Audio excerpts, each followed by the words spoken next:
Let's do a stream tonight. We're gonna do some more Voice of Cards, The Isle Dragon Roars. So let me rush through all the housekeeping stuff and the setup, and then we will get started.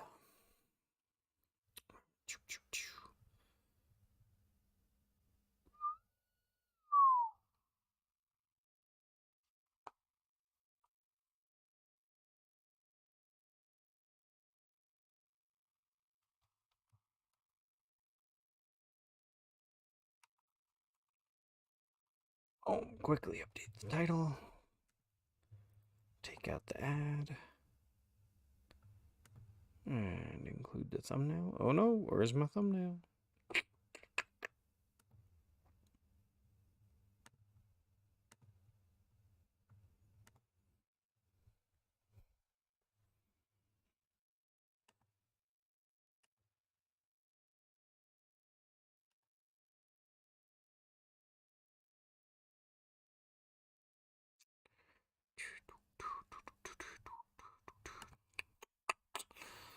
Almost.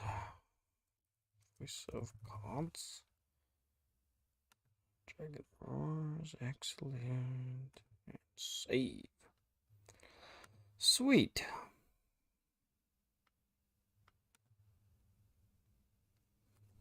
Do it. Maximize. Pixel Knight is here, and I need to turn that down. I think the last thing is just posting in the Discord. But yeah, what's up, Pixel Knight? Hope things are going well for you.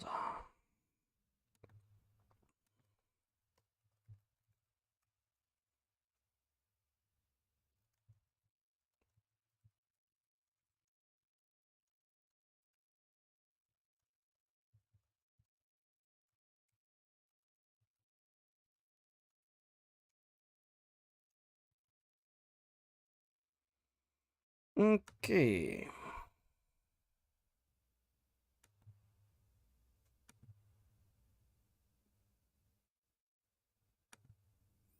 Okay. I think that's everything.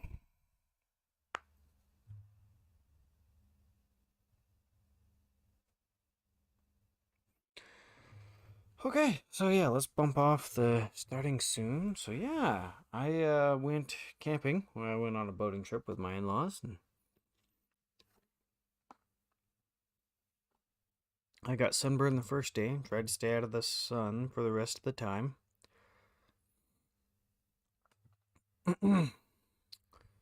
But that's nothing unusual.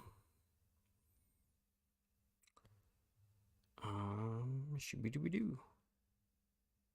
Pixel Nest says I'm doing fine. Tomorrow I have to go somewhere. Other than that, nothing really going on.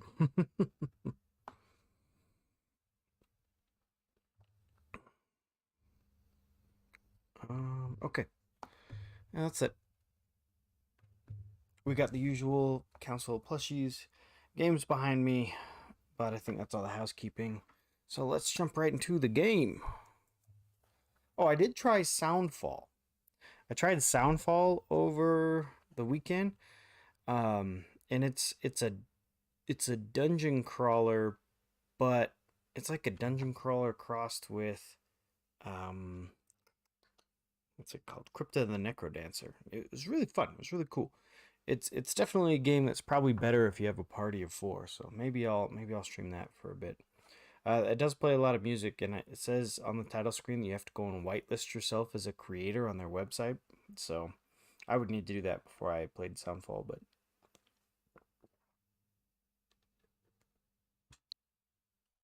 but yeah, let's start a Voice of Cards. Oh.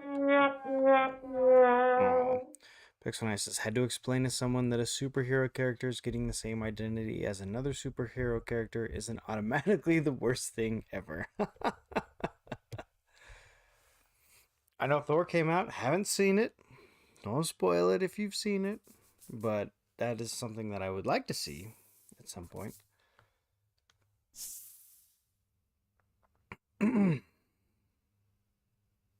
Yeah, let me quickly jump in and go over what we did last time.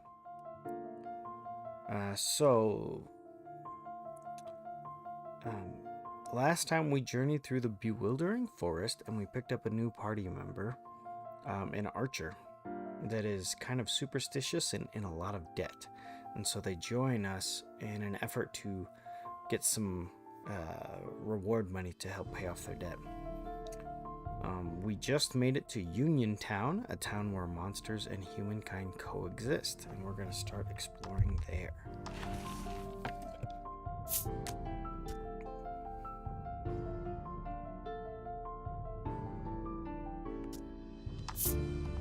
I still really like the idle theme here.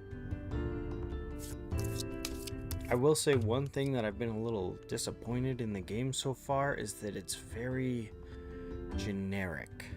This is very much a generic RPG where it's, adventurers go to slay a dragon.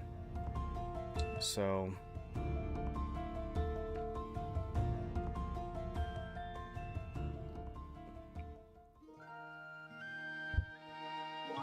really what's keeping me in it is the card aesthetic and the presentation. The simple but effective presentation. Just having one voice character, the game master, really cool. But yeah, I'm not very intrigued by a new friend, and so the big plot. too, the furball exclaims in glee as it rushes over to Mar. Mar stares off into the distance as the furball snuggles up to his leg. For some reason, Riddis joins in on the cuddling. There's our new party member, Riddis.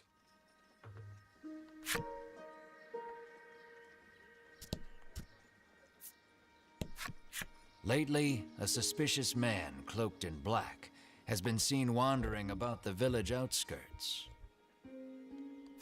The old woman looks at Melanie and remarks that he was dressed just like her. Ooh, we're gonna get some backstory on Melanie.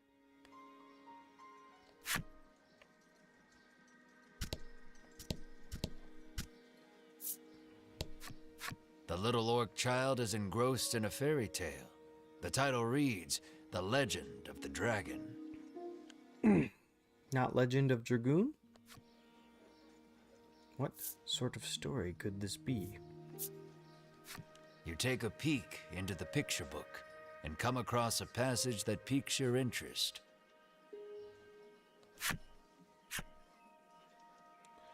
Defeated by the king's army, the dragon hid itself away. To where, you wonder? Then recall that this is merely a fairy tale.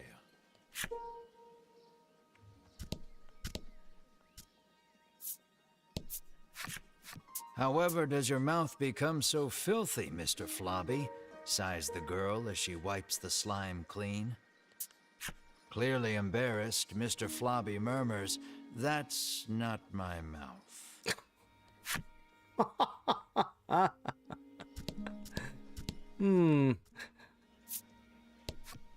The village headman is a renowned gourmet, and rumor has it he only dines on the finest foods. The man says he wishes he too could have such a lavish meal just once in his life, his deep desire for delicacies only growing with time. Pixel says the dragon wasn't even the main character. He was the damsel in distress. Why is it even called The Legend of Dragon?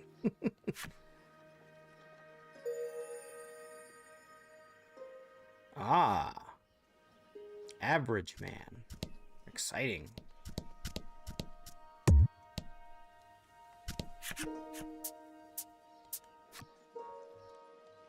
Yep.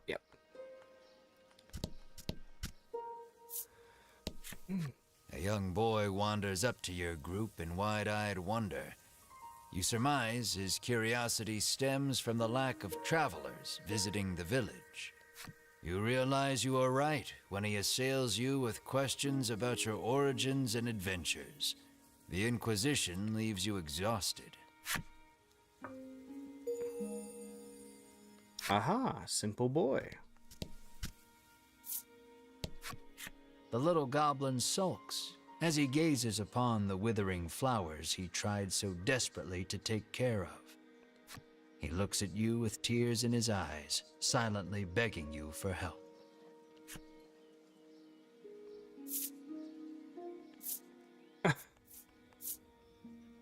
Give them some salt? You pour the salve onto the flowers. There we go. And they stand up tall. The goblin cries out in happiness and thanks you for your help. He then holds something out to you. Ooh, is it Mysterious Card 4? Mysterious Card 5. Is that all of them? We haven't missed one, right? Stares lovingly at the beautiful flowers and gobbles them up.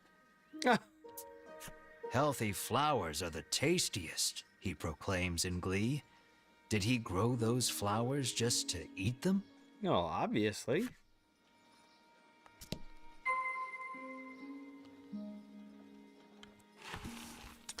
Okay, I want to check the, what is it? Key items? 1, 2, 3, 5. Yeah, Pixel Knight says, we might have missed 4. Alright, well, let's hope it's not permanently missable, because I really don't like it when games do that.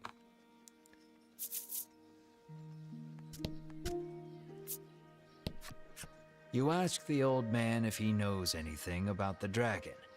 No, sir, he answers. All I know is that it brings more trouble to this already troubled world. But our headman is a wise and worldly man. He might know something, he remarks, pointing at a house not far away. Very well.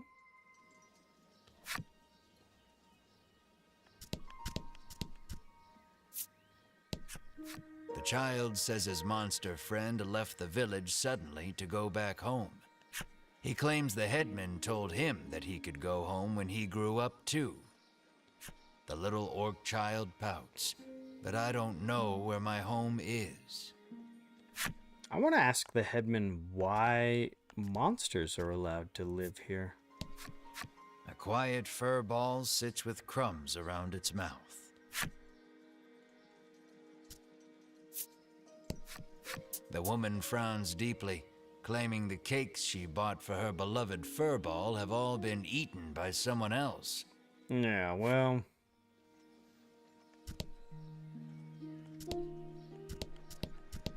let's play a game in the game parlor.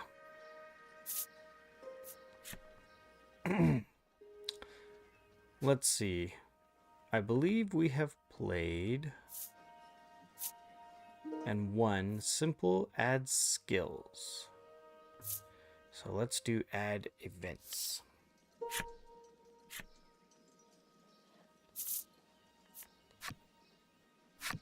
Pixel Knight says it's always better when you cook your own food. It's true, especially if you grow it in a garden.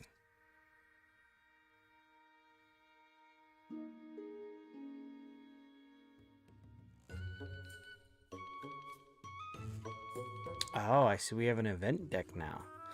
Okay, so the goal of this game is to get sets and runs, and we want to have the highest point total by the end.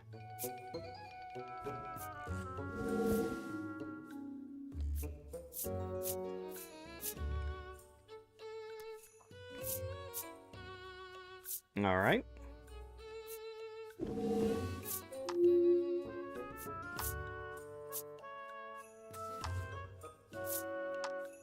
Ah.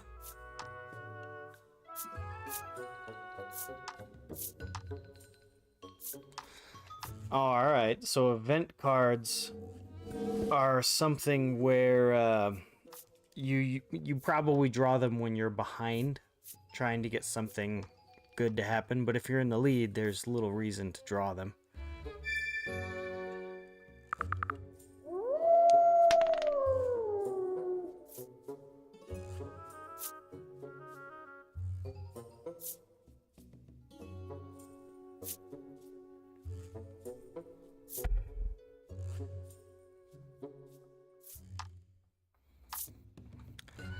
Whoever programmed this game could have made it a little more graceful.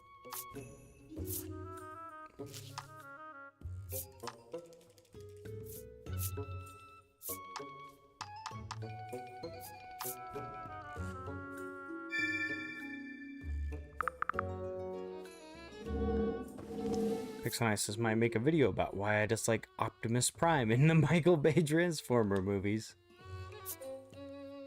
Yeah, let's draw an event card. Dud. Alright, we'll draw 2 cards.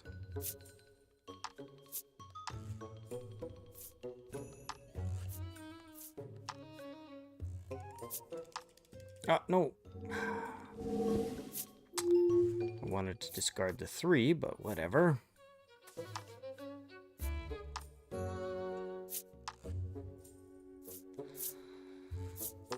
Oh, now he can use my 7. He would have been able to use it anyway, but whatever. I watched the Michael Bay transfer. I think I've watched all of them once. So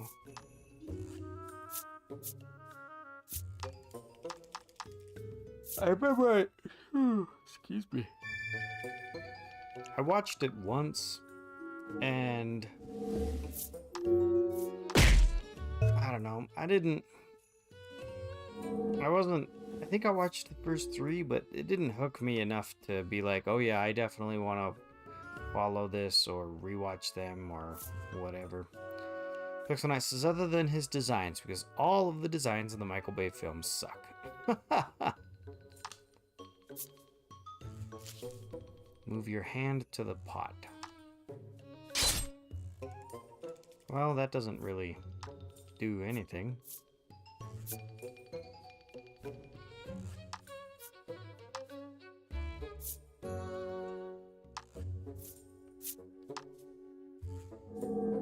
Alright.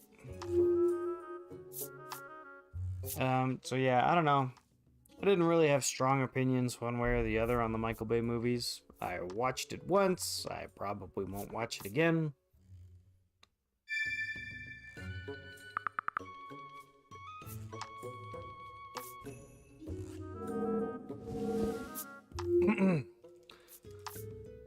I will say it's one of those instances where I wish that there were like no humans and it was all about the Transformers.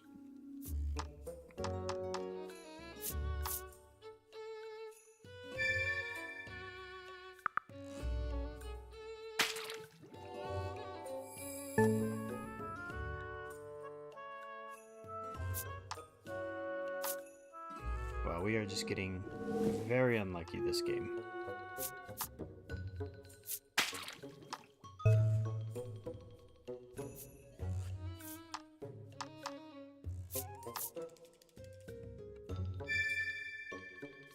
Pixel Knight says, the Michael Bay designs are just way too much. I can't name one I like from the actual movies.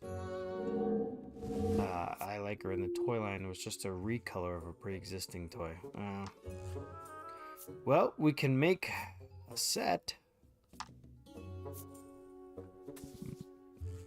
Verse. Ooh.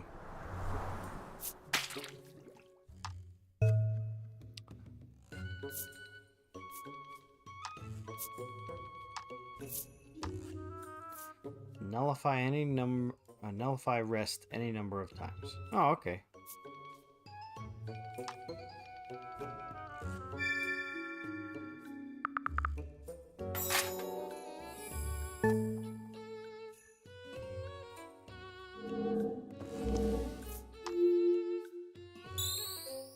Pixel says, I might be the minority on this, but I feel like the human characters are a little too hated on in the fan base. Oh, are they like vehemently not in just being a bummer? Because I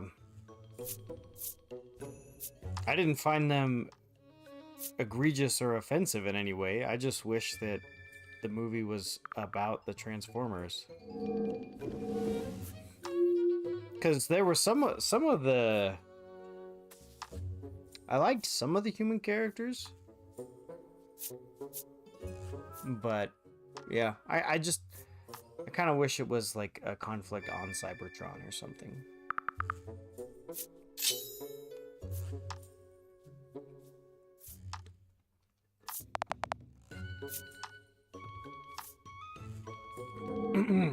Pixonisis. Some of the human characters are liked, but a lot of the fans say that they shouldn't be around at all. Well, I guess I share that opinion. But again, no strong opinion.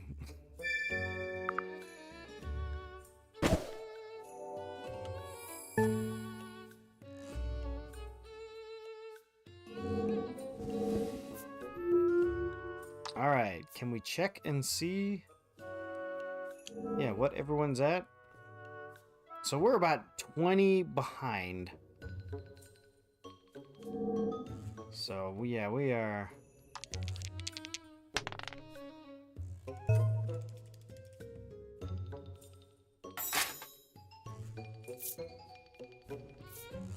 So we need to keep trying to make something happen.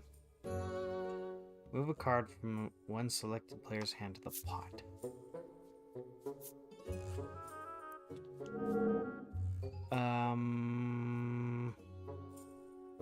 I guess we want that 9.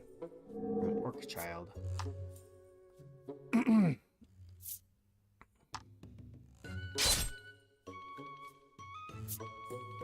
Alright, let's see if we can get 5s, 9s. Or an ace and a 2, you know.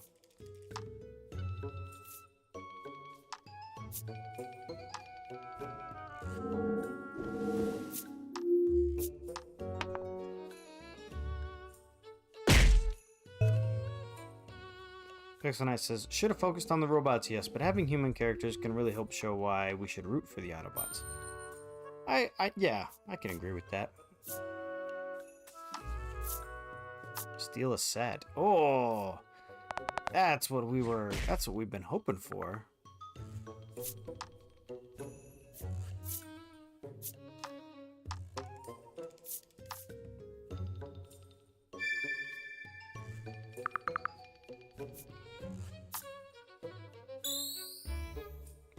Huh.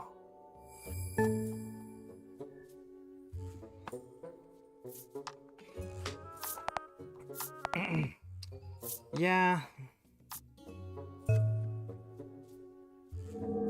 It's kind of like when we were talking about,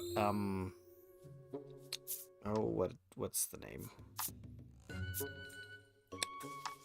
The He-Man show, Masters of the Universe.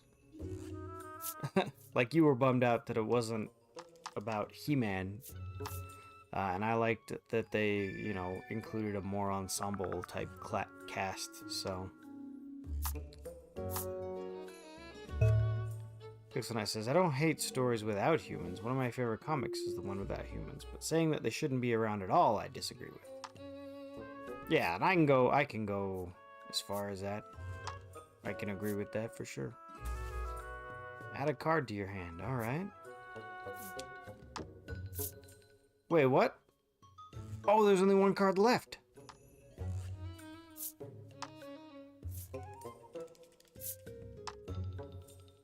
Oh, bummer.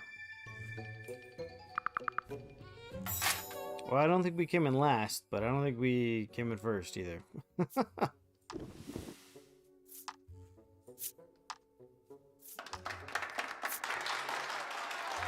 Yeah, Goblin wasted us. I want to play one more time.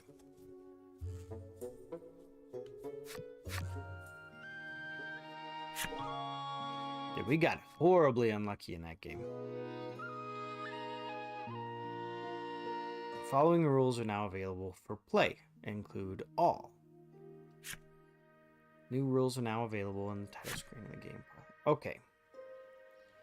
So I really like how they've introduced this game. Just adding a few rules each time.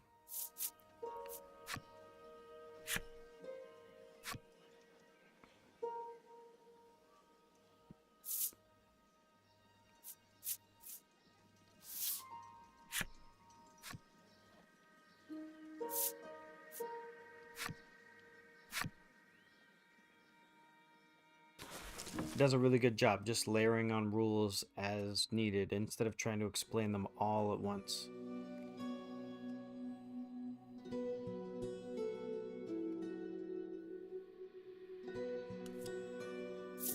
Pixel Knight says you just need to balance it. That was the problem with the films, I feel. Yeah.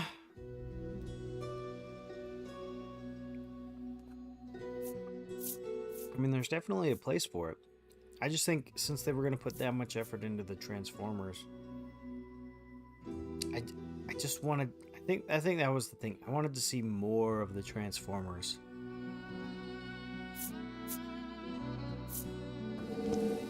Plus, you need to actually write them well, of course. Stupid kicker from Energon.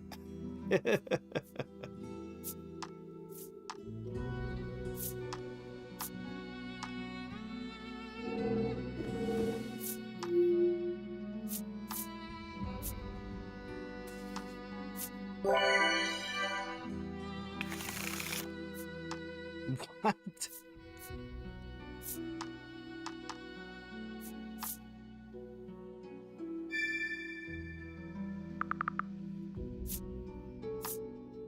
Effort in a Michael Bay film. Are we talking about the same movies?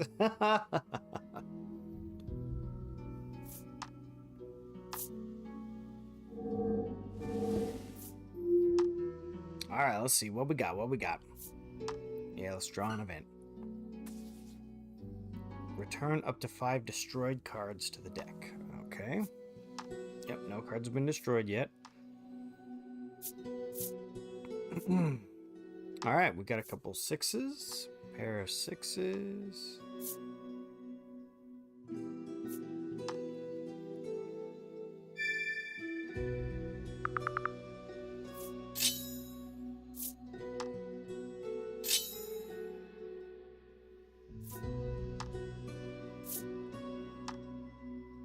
Okay. Oh. So yeah, I went boating. It wasn't as bad as it could have been, for sure. I actually got my. I was talking about it with my wife, and I said, "Look, I think I just need some recharge time, because honestly, my big problem with boating is just it is always so hot the whole and it I mean we're going right in the middle of summer in July and it's just sweltering hot the whole time, and I said I just need a little recharge time. So Pixel says the movies also started two things with Bumblebee. I really dislike the gas mask look and the voice thing. I liked the voice thing where he could only speak through the radio. I liked that, but yeah, the gas mask look.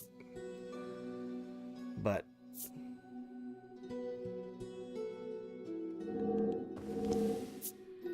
yeah, I thought that was clever. I thought they could do clever things with it.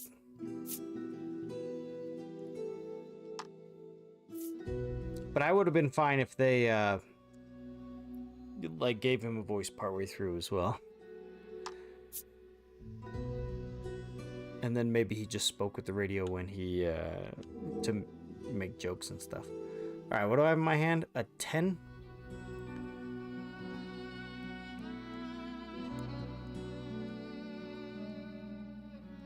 All right, so I'm gonna go with Orc Child.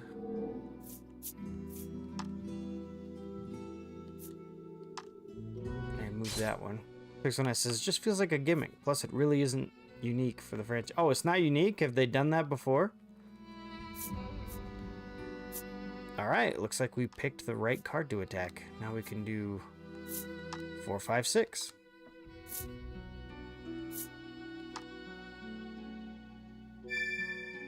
And if that 3 is still there, we can get a pair of 3s next time around.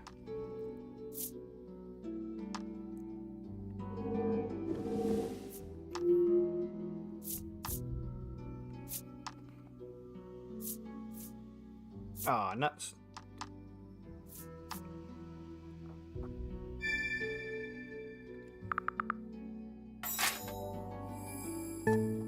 I guess if I was thinking I would have put the 3 there because this guy had 0 points, it would have been just fine to give him 6 instead of see if the 10s go all the way around. Pixel says the original cartoon had a character named Wreck-Gar with basically the same voice gimmick with just TV instead of radio. Oh.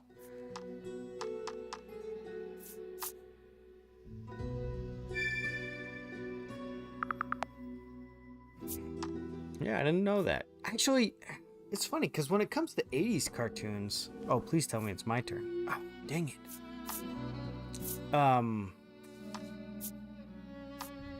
When it came to 80s cartoons, I think all I watched was He-Man and the Masters of the Universe. It was, well, I don't know. I associate like Gummy Bears and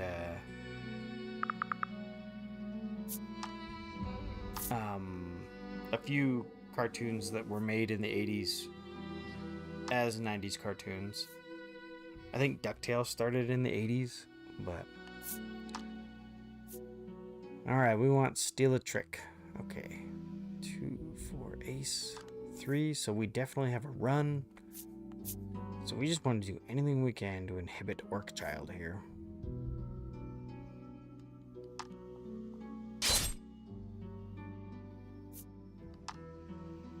Alright, let's see what we get. Alright, so we can... Yeah, the pair of 5s is gonna actually get us the most.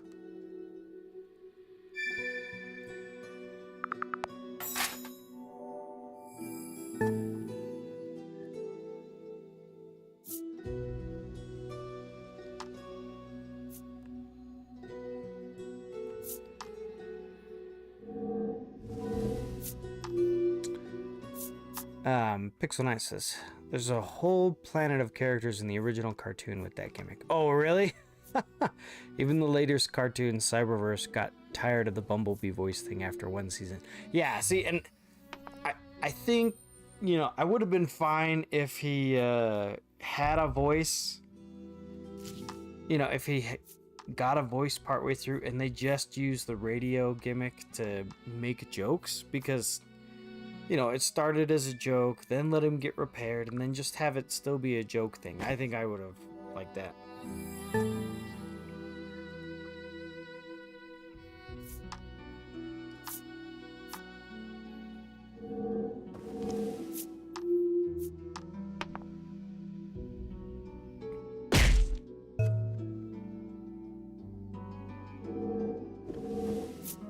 Alright, come on, let's roll good.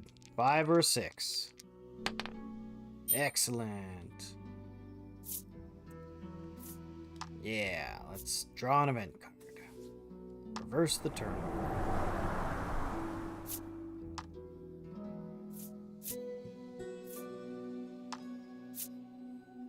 Okay.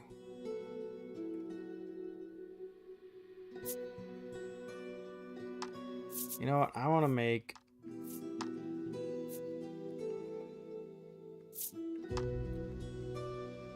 this trick, not for the points, but for the effect, because we're gonna have to discard the trick.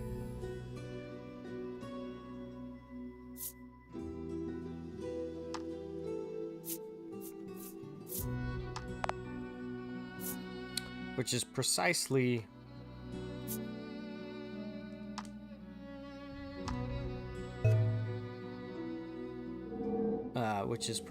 why they put that effect on that trick.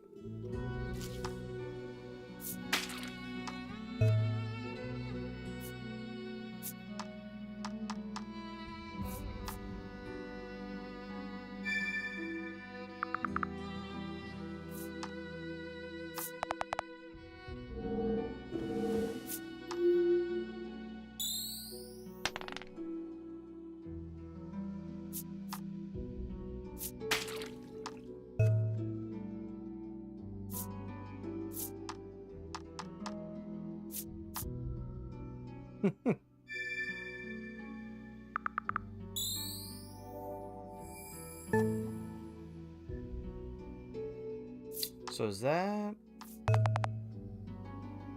Wait, why did they do that? These people make no sense.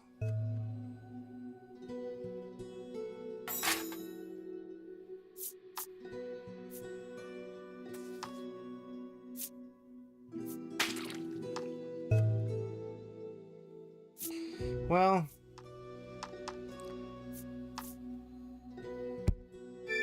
maybe it's just that I'm not very good at this game yet, but it seems like a lot, just it's just a game of luck.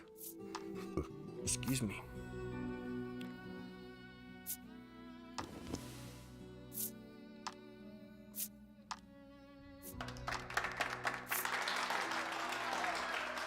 Yeah, there's always one player that just absolutely kills it.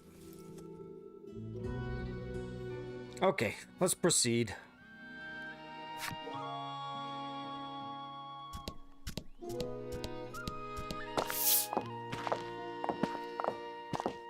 Travelers, you hear a voice call from somewhere.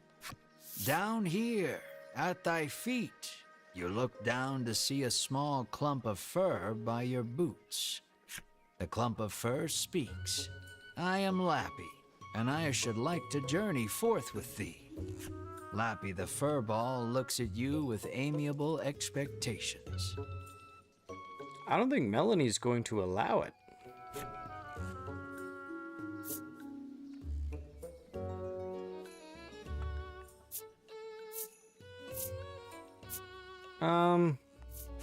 Why do you want to join us? You ask candidly. I heard a voice calling my name, so I must find to whom it belongs, he answers with a faraway gaze. No more. I knew it. Comes Melanie's cold reply. When you say more, do you mean Mar? You ask, but Melanie doesn't answer. Thoroughly rejected by Melanie, Lappy bursts into tears. Lappy says he has no friends because of his aged face and speech. All alone, he decided to leave the village on a journey. Your party is silenced by the crying child with the face of a grown man. You tell Melanie to be nice and quip that both she and Lappy could use a friend. Exhausted from arguing with you, Melanie half-heartedly agrees. Fine. You activated my trap card! What's up, Strut? It does sound like a trap. However, she says that they are on a dangerous journey to defeat the dragon. As such, they cannot take a child with them. Lappy leaps up and hugs her in his excitement, exclaiming, "Thou hast made me so happy."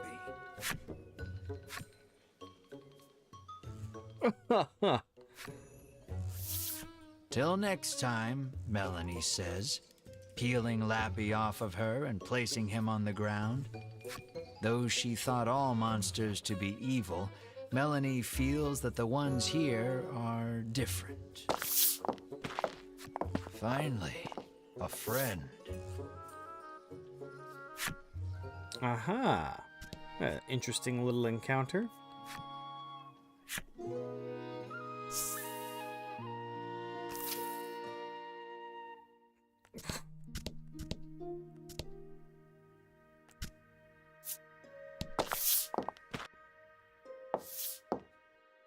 Oh, wow. You bow, but before you can speak, the man suddenly introduces himself as the village headman. He laughs, then shamelessly praises his own village as being wondrous and peaceful. "And who are you?" he asks.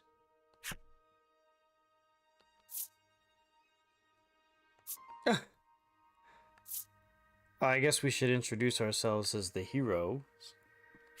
After explaining that you are on a quest to defeat the dragon, the headman invites you to rest your feet a bit in his village.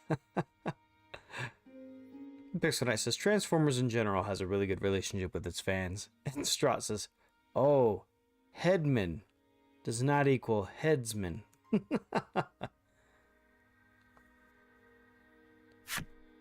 He says that he had heard rumors of the dragon when he traveled the world.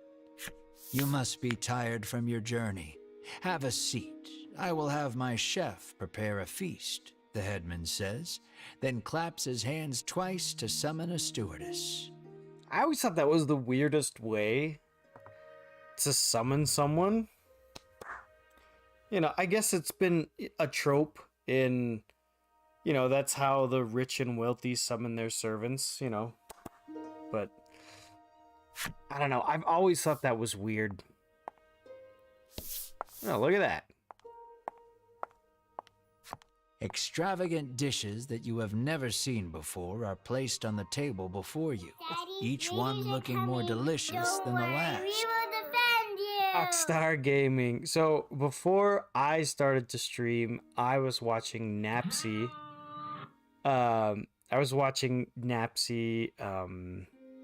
And he wrapped up his stream and we rated Rockstar Games.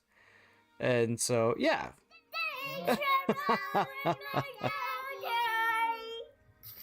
And I had to excuse myself to start my own stream. I tried not to be like, hey, I'm leaving to go stream, but yeah. Welcome Rockstar. And what is it? I am Milk. Let me know if I pronounced it wrong. I am known for doing that. But yeah, we are playing a super chill game tonight. We are playing Voice of Cards, Isle of the Dragon Roars, and yeah, it's just the super chill RPG. There's one voice character, and that's the game master, and everything is represented with a card. So yeah, it's pretty cool. But yeah, I was talking with Rockstar while we were in his chat for a bit. He's also a father of girls. He has 2 little girls, and his oldest and my oldest are the same age. So yeah. Yeah, thank you for the follow, and thank you for rating. I'm glad my alerts are going off because it looks like my little list is not updating. But yeah, welcome. You're drooling, Melanie scowls. You hadn't even noticed. You wipe your mouth with your sleeve. So, yep, if you guys want to check out Rockstar Gaming, if you're looking for name, and check out his channel. He was playing Fall Guys when I was over there.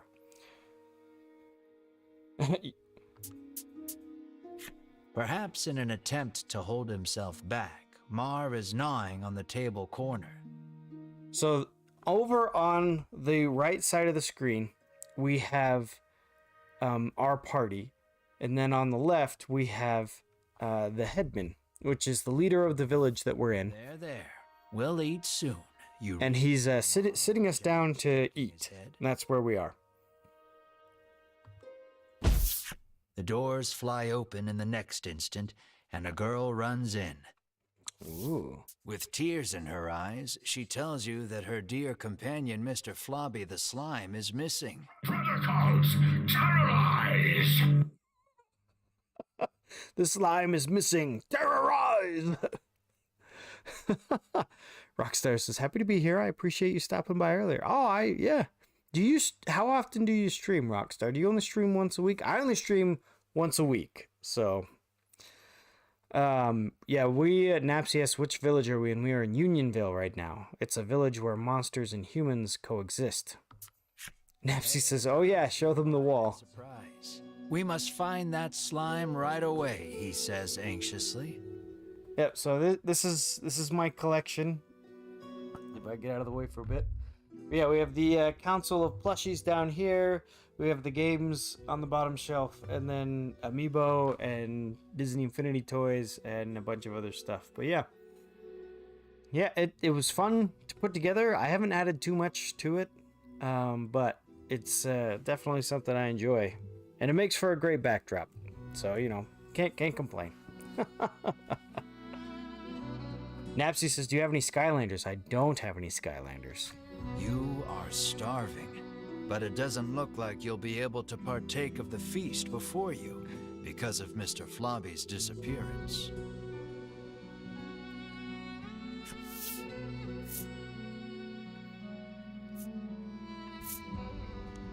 All right, we will do the noble thing and look for it.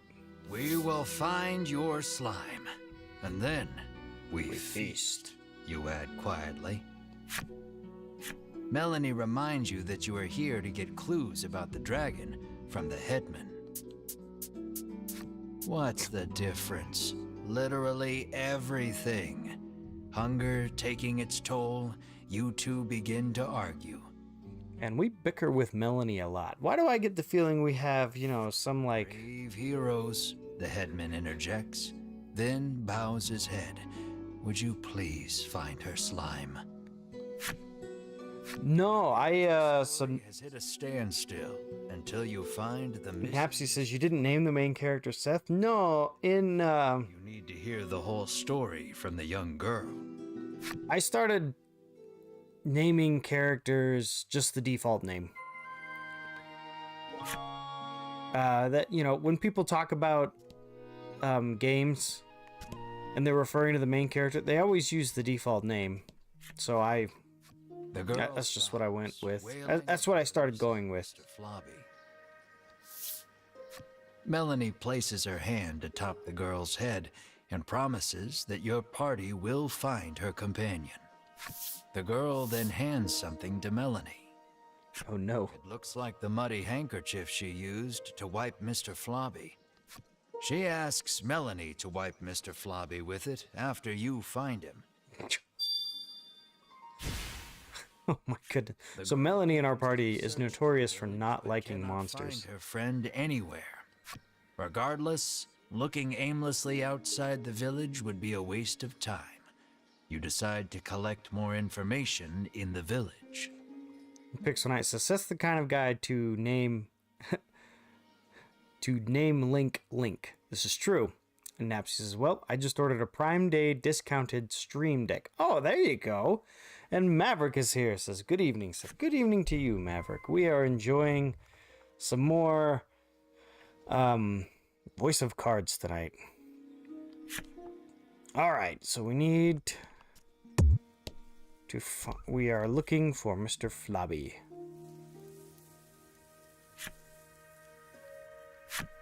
Let's see. Well, we already talked to him. Are they all going to say the same thing? The goblin dutifully tends his flower bed, eagerly anticipating the day they bloom.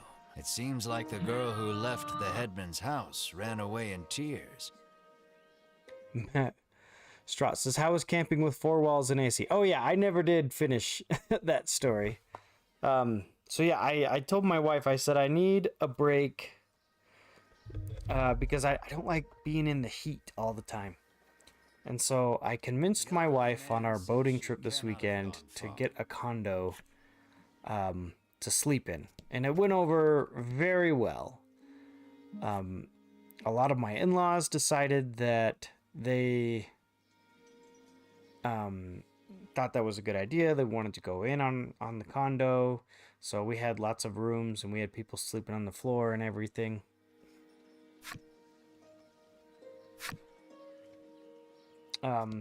So I found that camping was a lot,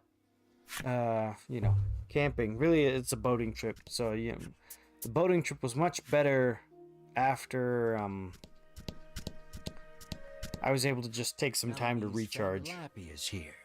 Oh, good. This is probably where we find information on Mr. Flobby. Lappy cuddles up to Melanie. Despite her hatred of monsters, Melanie doesn't I think Melanie is changing her tune when it comes to monsters.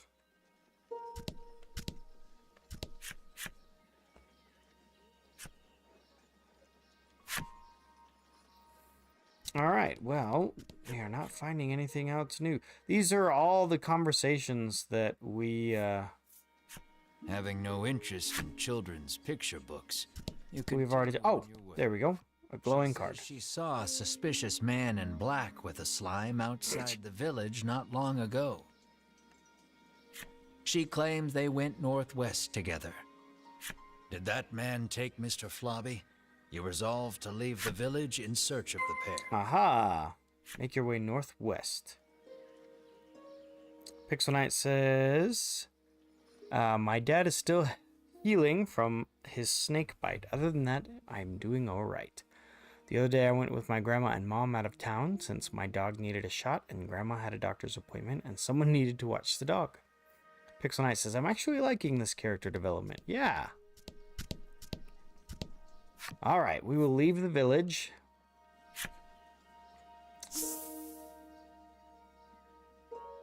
And head out to the northwest.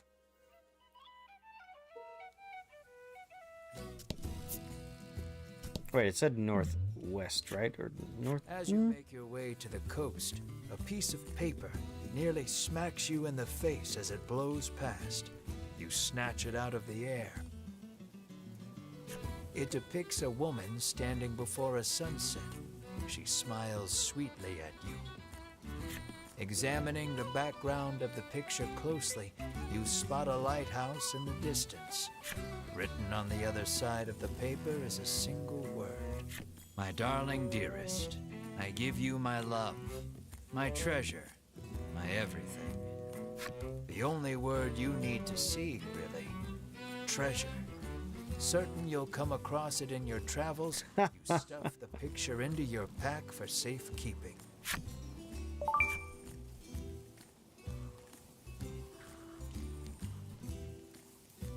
A drawing of the sun setting behind a smiling young girl and a small lighthouse. Aha! Strahd says, coincidentally, I was actually camping in Utah over the weekend. 100-degree nights were horrible to try to sleep in. Yes, exactly. You have my sympathy. Northwest. Okay. So I wonder if we're going to the Nameless Shrine.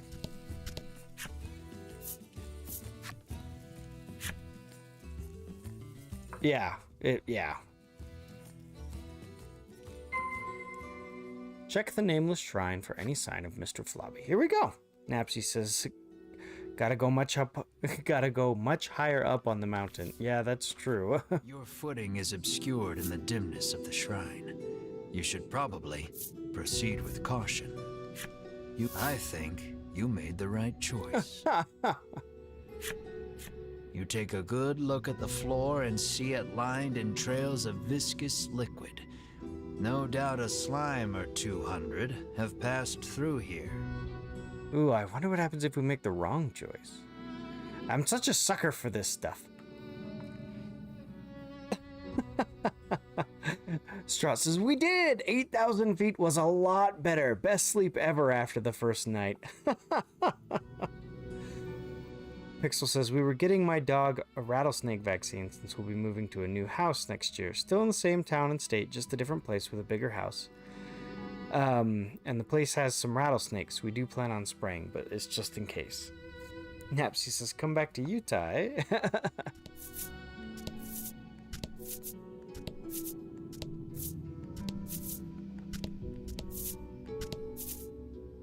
Oh ho! What do we have here? It looks like poor Mr. Flobby is being held captive by the Mystery Man. We've got him outnumbered. Slime, you shout to the man in the dark. You speak as if I kidnapped him, he remarks, curtly turning to face you. When your eyes finally adjust to the surrounding darkness, Yeah, they do. you realize the man's clothes look eerily similar to Melanie's. Melanie's mouth falls open in surprise. It seems the man has noticed Melanie as well. It looks like the two know each other.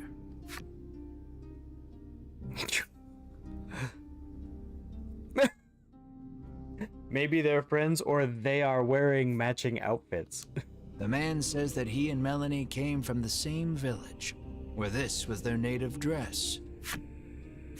The man's revelation makes you realize that you know almost nothing about Melanie's past.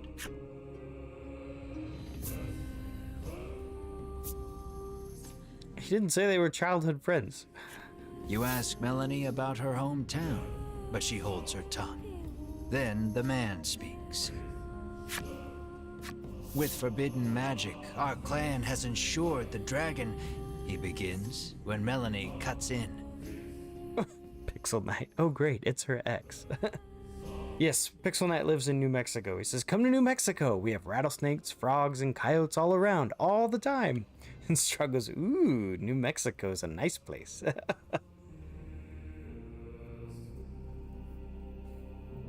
She rattles on about the man, telling you that he is Vince, a lunatic obsessed with... A lunatic?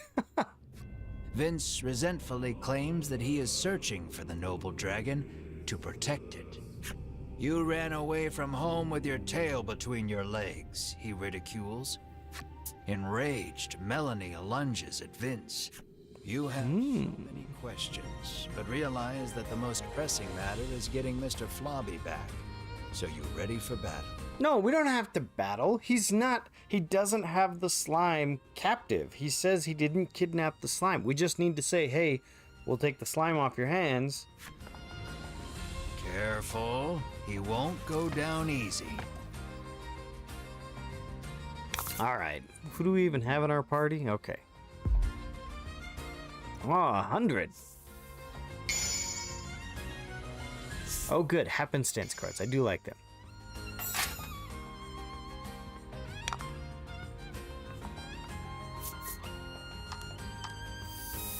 All right, we will start by casting Freeze. Excellent. We rolled a natural 10.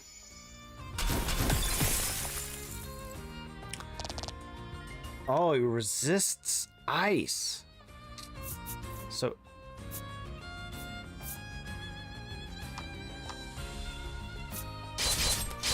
yeah, I didn't expect a lot of damage to go through.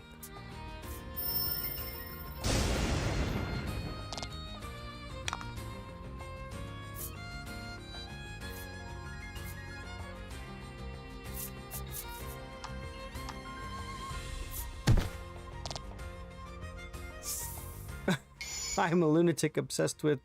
said no one ever. Pixelnight's Strautlog, huh? I guess from living here all these years, I'm kind of used to that stuff. Oh, yeah.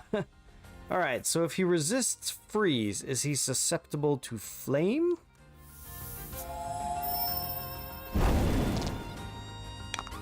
Or is it because he's a mage, he resists everything?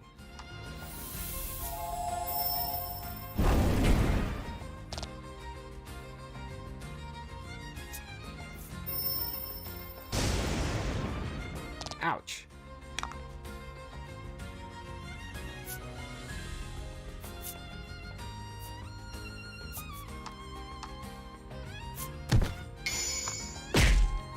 Oh, nice. Decrease water damage dealt to allies and enemies by 3. Okay.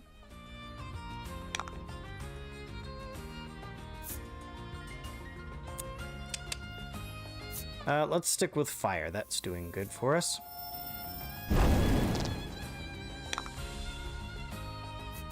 And we'll do Inferno.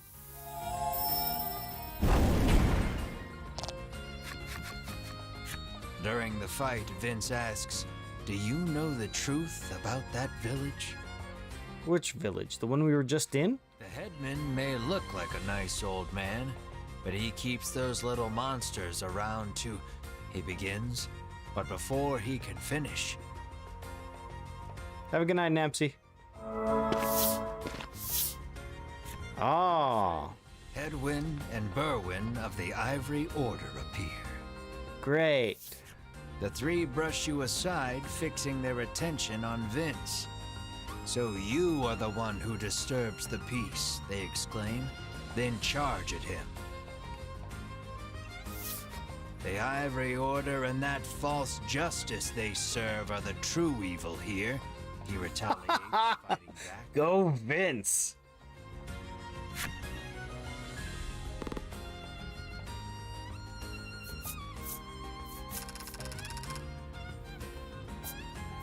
Yeah, I want to talk to Vince. Vince has the goods on, he's got all the tea on the village and on his hometown, and come on.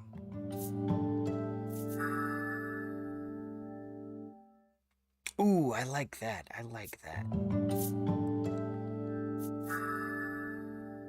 Ooh. Yeah, we're getting some good stuff now.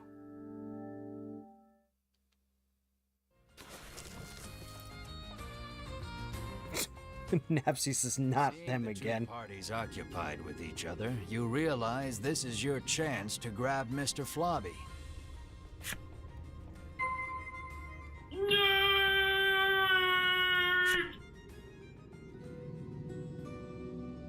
Alright, well, I guess we're saving Mr. Flobby. Pixel Knight says the three important things we have here are Billy the Kid, a really big cave, and aliens. And Strut says, New Mexico has... let's see, is it Chaco Canyon? Pixel Knight says, oh, and the canyon, I guess. Pixel Knight, oh great, it's slightly more competent Team Rocket. I don't know, they beat us in a fight. I don't think Team Rocket has ever won a fight. Straught says, Chaco is the greatest extent crossroads city of pre-Columbian civilization north of Mexico. I don't know, I might sound like a nerd, but it's super cool. Pronounced like Choco, like chocolate. Okay. Pixel Knight says, I'm mostly joking. I do know my state has a lot of landmarks. Perhaps wary of humans, Mr. Flobby dashes out when you draw near. No, we have the handkerchief. Alright, well, since he escaped, we can probably go back and talk to Vince again. Vince is on equal footing with the three from the Order. You realize then that he wasn't fighting in earnest against you earlier. Oh, really? Engrossed in their battle, the combatants pay you no mind. I like the way that they brought that up, because we were wasting him, and then he's like, oh yeah. Okay. But really, he's a slick powerhouse, and we had no chance. Alright, well, I guess we'll see if we can grab Mr. Flobby.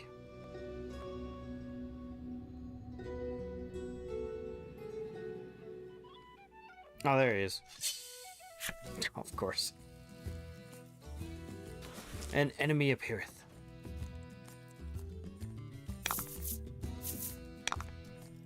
Ooh. Armed slimes. The not as friendly type. That was lucky. Pixel Knight says, dang, Vince is good, but I bet $50 he dies. Alright, that'll wrap up this battle.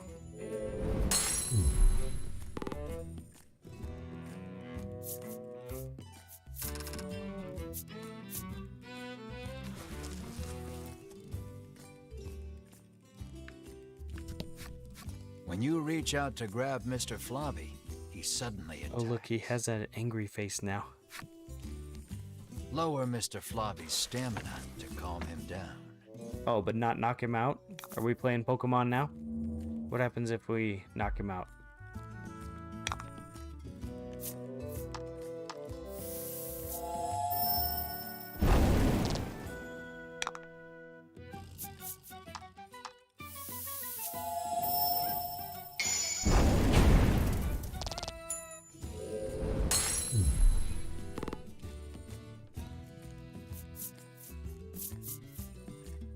Oh, we get nothing for that.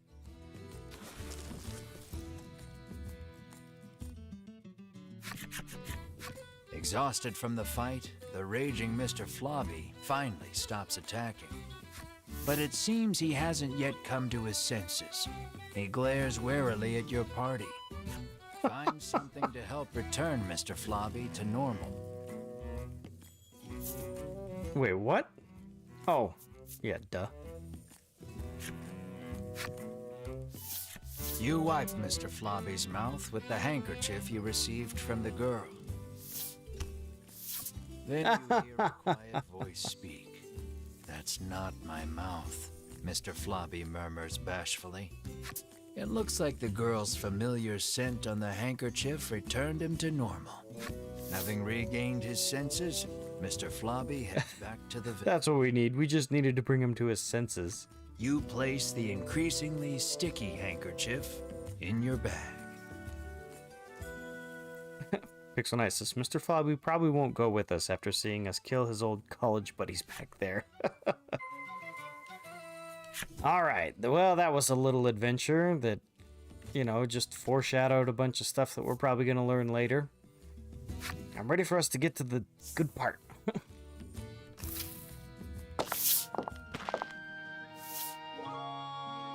Lappy approaches and tells you that Mr. Flobby has returned.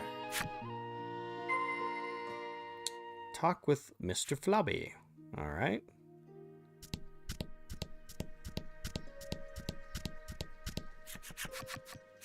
The girl is ecstatic that Mr. Flobby is finally back home. I'm happy for you, Melanie says with a smile as she returns the handkerchief. The girl bows her head and thanks you deeply. Mr. Flobby looks as slimy as ever. You just hope it's a happy slime. Yeah, no kidding. The headman wants us to bring Mr. Flobby to him. Would you mind, you ask? Of course not. But bring him back soon, she answers with a bright smile.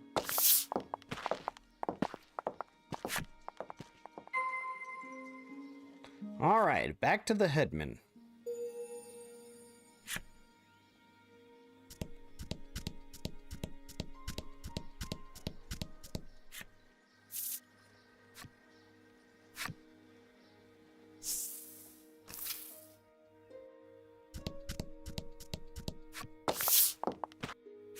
I am so happy to see you safe and sound, the headman exclaims, giving Mr. Flobby a hug. You explain everything that happened, including the incident with Vince and the Ivory Order. He expresses his relief that the Order will be taking care of the criminal. He then thanks you for your hard work and instructs his stewardess to prepare dinner for your party. Oh, good.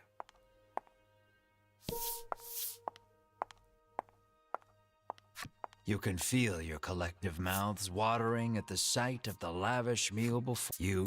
Mar and Ridis immediately dig in. You aren't sure where you find a moment to breathe among all the feasting. Please, eat to your heart's content, the headman insists with a smile. Once your belly is full, you realize that Mr. Flobby is gone. And then... Room for dessert? The headman asks, offering you a plate of slimy jelly. You feel your stomach churning at the very sight of it. The color strikes you as familiar, and the stickiness sends a shiver down your spine.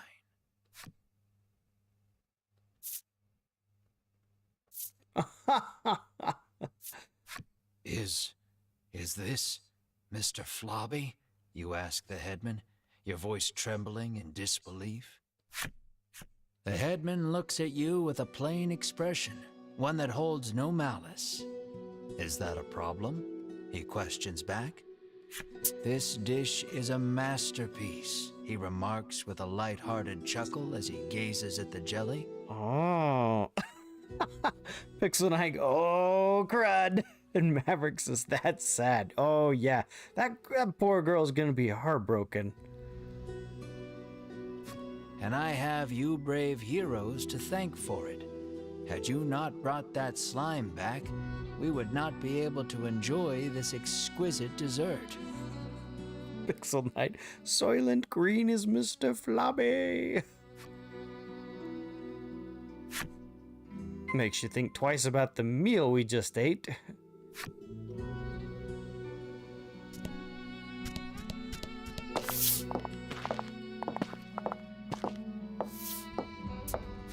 You move to leave, but the headman stops you. I want to know what Melanie knows about this. I know we know next to nothing about her, that's designed. But she was the only one who didn't dig in. I try to get my meat while it's still young and tender, but at least your pet is very plump, he remarks, licking his lips. He points at Mar and asks, would you consider leaving that creature here with me? Oh, no thanks. Never, you refuse flatly, not bothering to hide your discomfort. Think about it, he entreats. And then... you grab the headman by his lapels, hands trembling in fury. Ah, there you go. Pixel Knight's got it. Can we stab that dude? Well, see, and I love it when a game does that. I love it when a game anticipates the player's emotion and then has the character execute it. Are we gonna have a battle? Oh! Ooh, 1-on-1. Oh, his attack is 1 and his defense is 2. Alright, I guess we can stab him.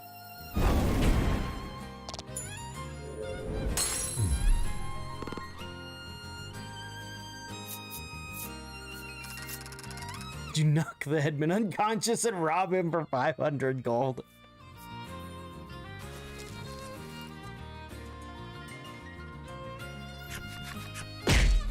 You pummel the headman with all your might. Curled up on the ground, the headman groans in pain, but insists that monsters were meant to be eaten. You hug Mar tightly, reassuring him that you will not hand him over to anyone. Strat says we're executing the headman? Yeah. Cook the old man. Mar looks at you with his round eyes and mews softly. You meet eyes with the rest of your party and reach a tacit agreement. Together, you all stand and leave.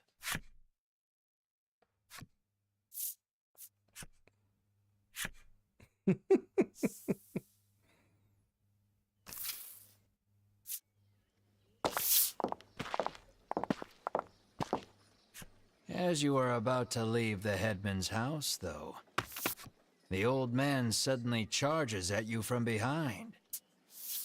But Mar, the keener of you two, is quick to block his path. With a crash, Mar and the headman tumble to the ground. From the headman's hand falls a small blade. It clatters to the ground, covered in blood.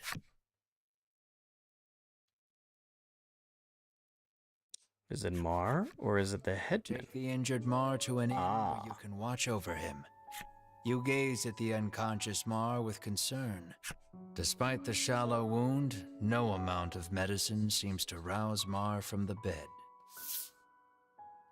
I heard that my friends were in danger, so I came as quickly as I could, Lappy says. Oh, we should 100% take Lappy with us now.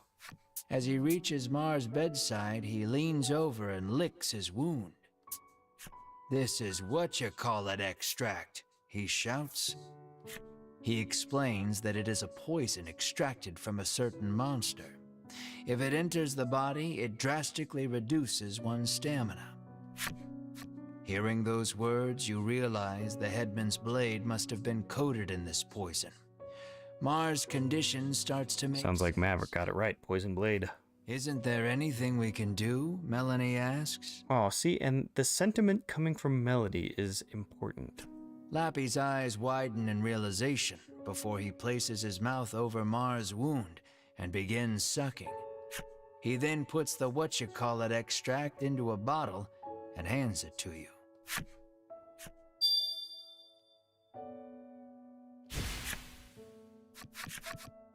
Lappy says that if you follow the road south of the village, you will reach Shoreland. He tells you to give the extract to the famous nutritionist there.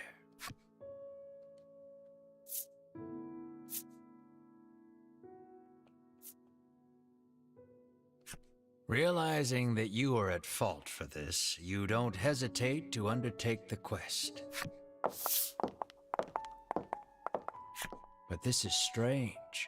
The extract comes from a monster, so it should have no effect on one, Lappy remarks with a curious tilt of his head. Ooh, mysterious backstory for Mar. All right, we're heading to Shoreland.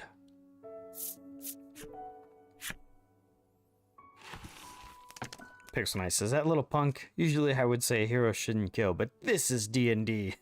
And Strauss says, feels like the developer forgot to put a real name in place of what-you-call-it. That's true, that's true. That definitely sounds like a placeholder name.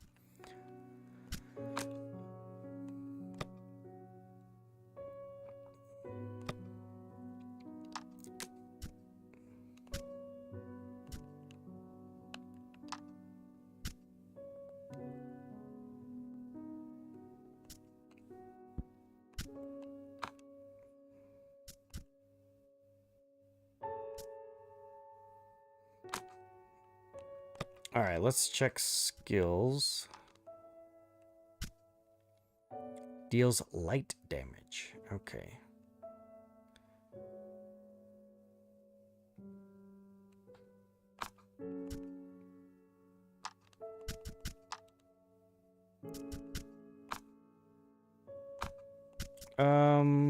Yeah.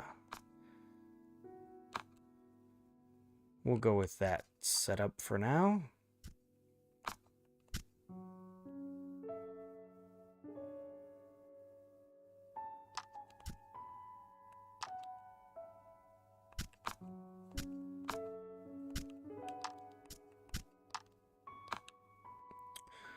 And that build and this one. Okay.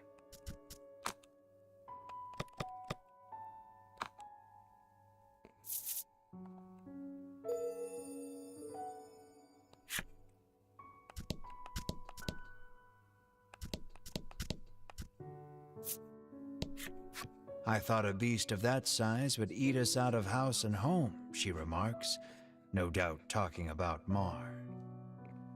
Pixelknight says, let's buy some poison to give to that old man when you give it back. Give him a taste of his medicine, or poison, I should say.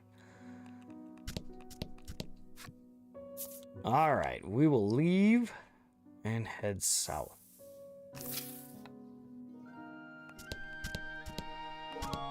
I really want to take Lappy with us.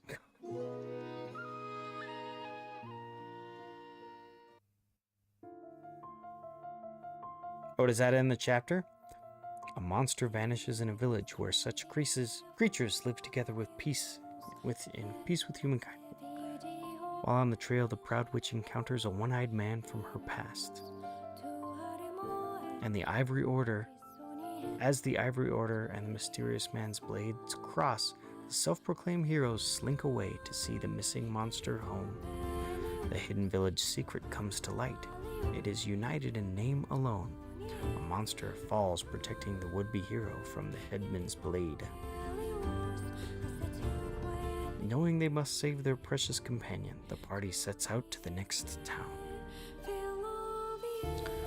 There they meet two stalwart men who devote their lives to nutrition. Chapter 4, Shoreland.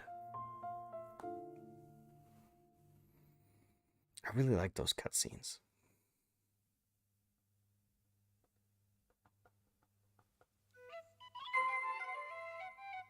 All right, to Shoreland we go.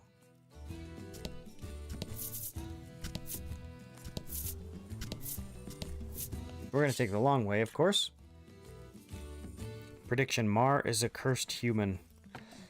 Yeah, I mean, it says, that heavily implies that he's not a monster. So, yeah, we've got to sit here and think something like that. If he's not a monster, what else could he be other than human? There's only monsters and humans in this world.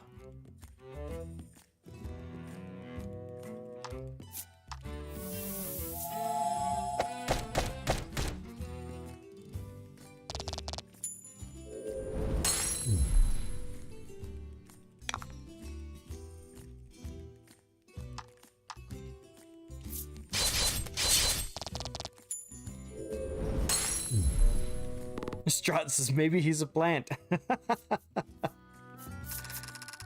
We did heal a plant with some salve from our inventory earlier, so yeah, maybe.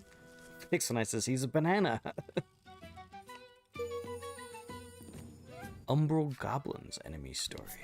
Alright. An enemy appears.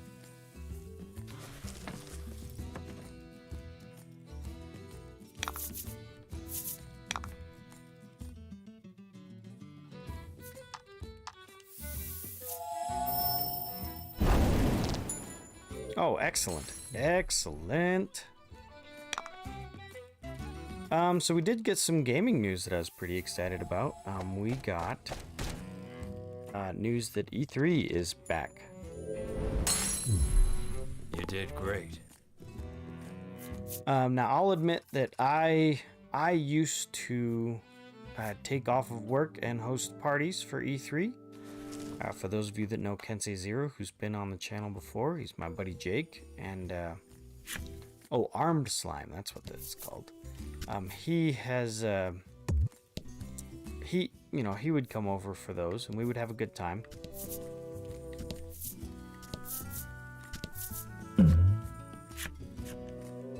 Lying in the grass, you find an old telescope. You figure a look at the path ahead can't hurt and pick it up.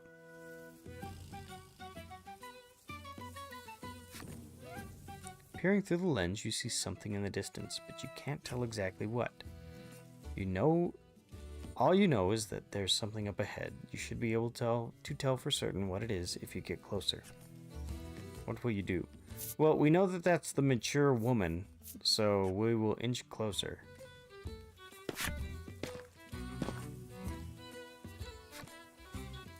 Phew, it looks like it was only an old woman. Because, yeah, last time we had this event, we charged forward, and we bumped into her and took damage. You try to say hello, but she wanders off without even registering your presence. Alright, I think we've done that one before. I think we'll need to, like, go around next time and see if it gets us anything different. Ooh, a beach card. We haven't had that before.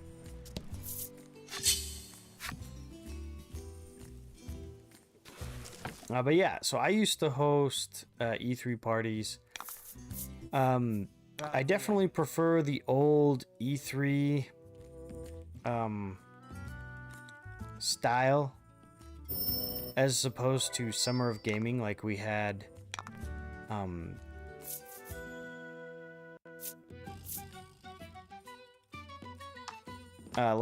this summer, where it was more spread out and vague. Excellent. Alright, let's see how well this attack works. Dang it. We need Mar for these enemies. This is why we had Mar in our party, was for this enemy specifically.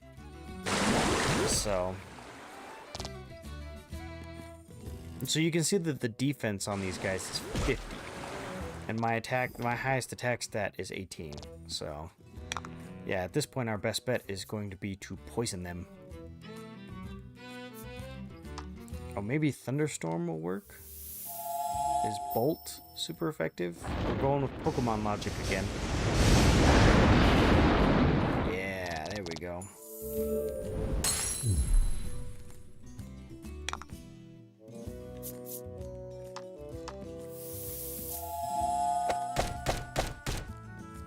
Oh!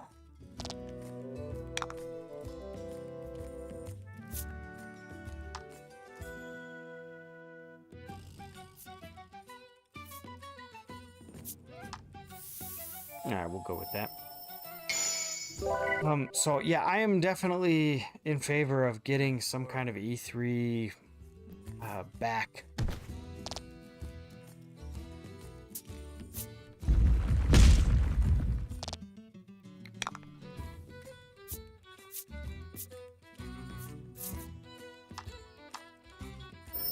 Do charge spell again.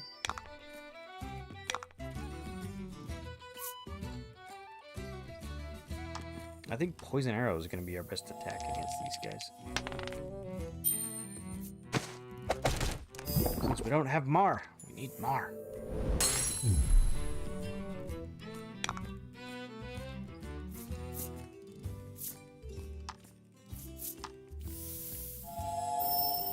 So, yeah, I don't know. Do you guys sit down and watch any of the press conferences from E3? Do you watch coverage of the show floor? Do you do anything special for E3? Or do you just catch the news as it comes out? Pixel Knight says Pixel Knight says apparently the MCU is doing an Armor Wars movie. It's definitely going to have changes from the comic, but I'm still excited to see what they do. What do you mean an Armor Wars movie? Is what hero is it? Are they gonna make? So they are gonna turn it into a movie? Are they going to? Oh. Is there a hero that's the central focus of Armor Wars? Okay, 10 health here, and then we'll hope that the poison kicks in and takes him out.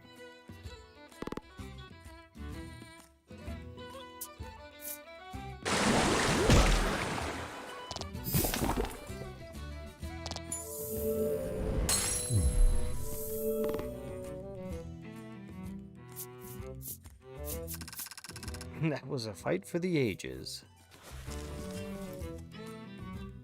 Pixel Knight says I usually watch E3 press conferences if I can. Imbued with protective magic. Excellent, excellent.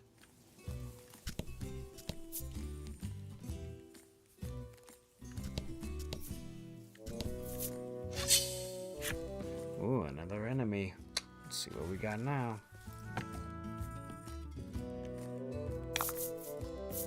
Don't hold back. I'm pretty sure fire was, yeah, did extra damage against the tree-looking guy. Let's just do loose arrow.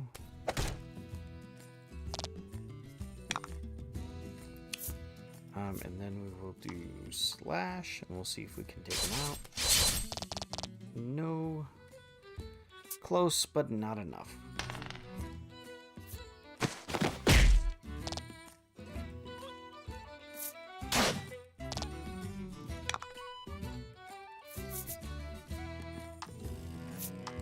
Alright, we'll do thunderstorm.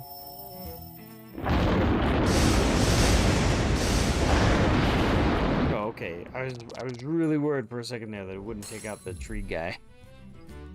I was like, that is a really strong attack. We need that to work.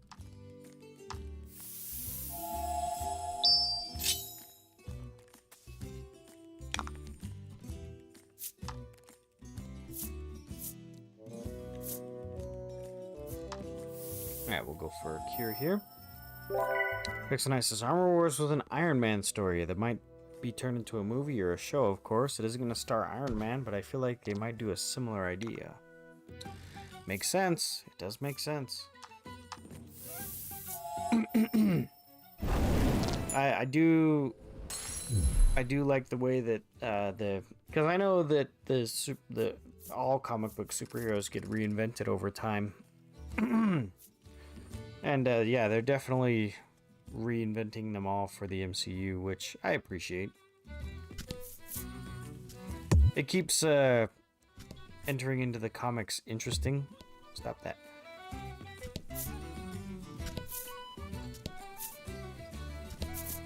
I'm really curious to know what is in this mountain range. Stop doing that.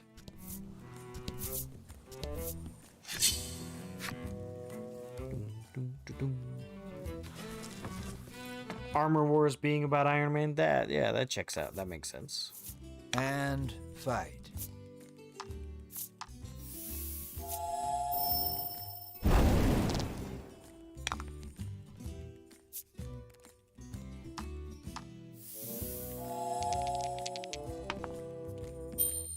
Alright, we just barely got that.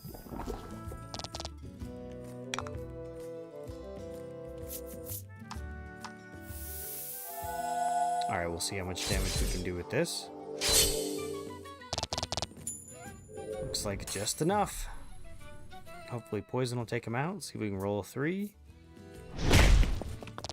Ouch. A 2.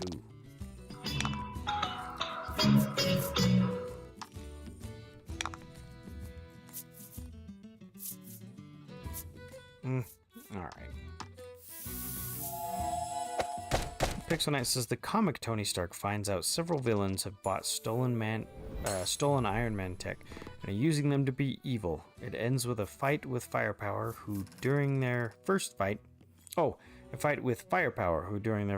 almost killed Iron Man and made people think that the original died. This is back when Tony had a secret identity. But in their second fight with new armor, he demolishes Firepower easily. From what I heard, it's going to be starring War Machine, so I think they may have the same basic idea of people stealing Iron Man tech. That checks out. Is that on the roadmap? I know the Marvel roadmap is very, very wide.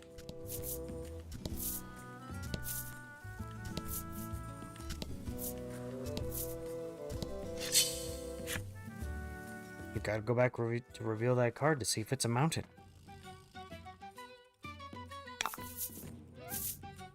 One thing that is a little tricky is navigating this map. Ooh, happenstance.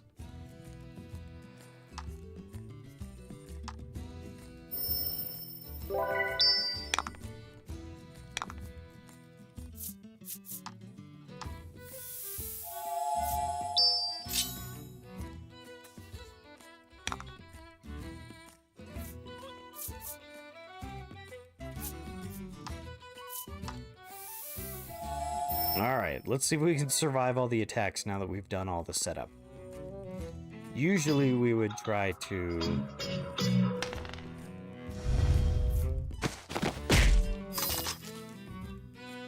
Yeah, usually we would try to take out one enemy, but...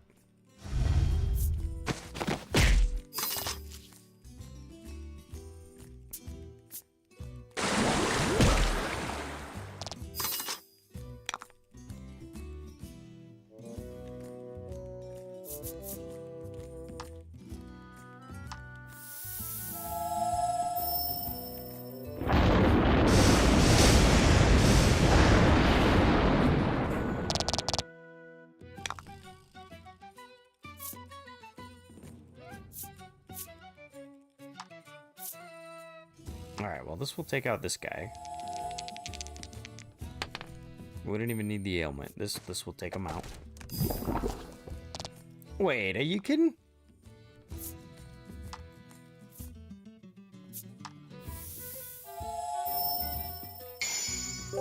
I thought for sure that would have worked. That was lucky. Yeah, well, we could use a little luck right now. Did get poisoned, so that will take him out. Oh no, we've lost Melanie.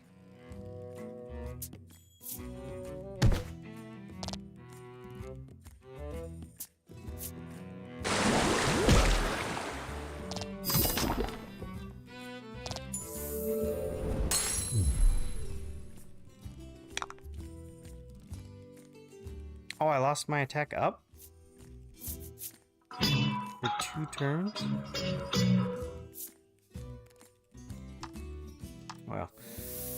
Well, let's see.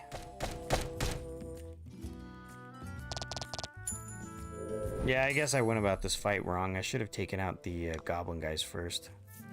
Let's do heal.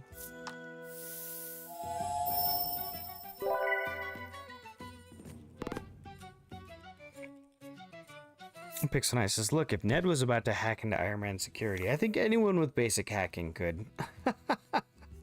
It's probably true. Pixelnice says, yes, I looked it up on the roadmap. I can't tell if any of these are real.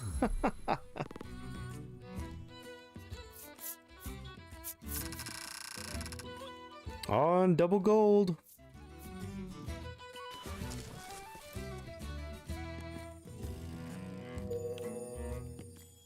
Orc Wilding enemy story. Alright, let's see it. Oh yeah, no. I keep trying to open the menu with that button. Alright, so we want... What is it? It's not gonna let me do heal. Yeah, it's just gonna let me change heal. So we need to go to our items. How do we go to item? There we go.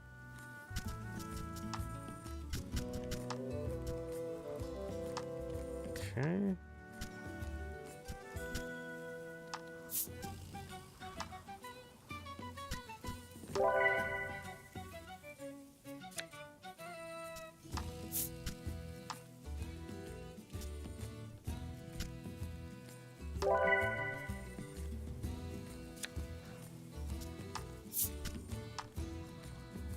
I guess we need to go and check out our inventory once we get back. I haven't really needed to use these antidotes.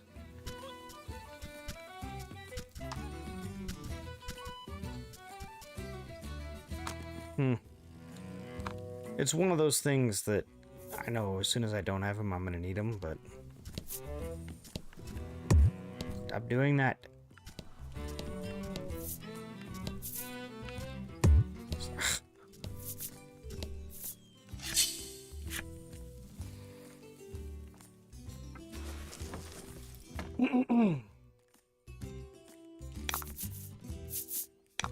All right, here we go.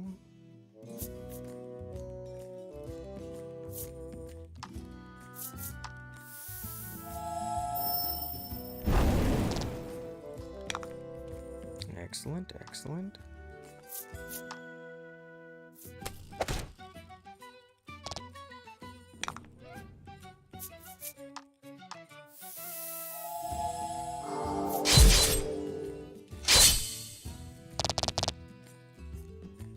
Oh. Ouch.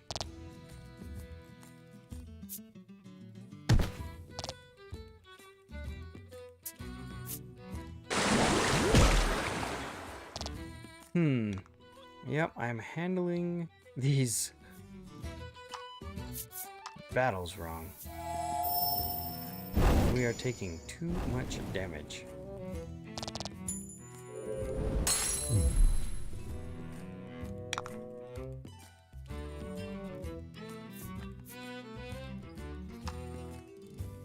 And I want more area spells.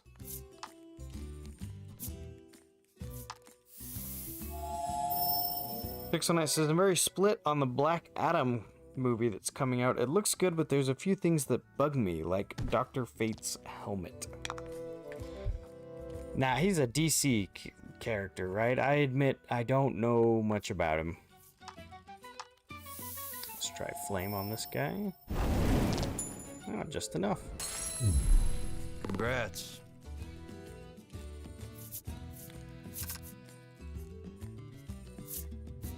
We need to get to a town. Oh, perfect. Oh, that's exactly what we needed.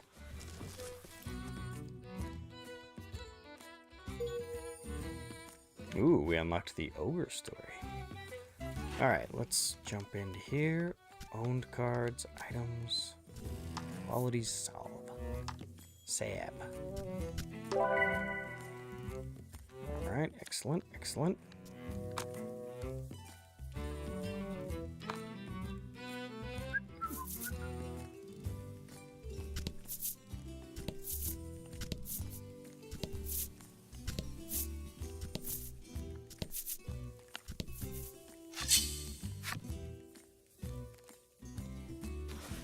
Pickle says, I also wish they actually did some stuff to make the rock look different.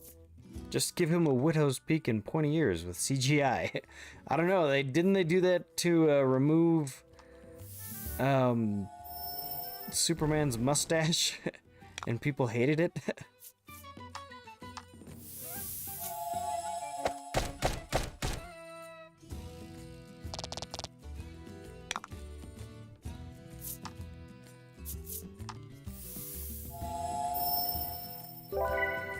So I'm less worried about healing our main character because he heals 3 at the end of every battle.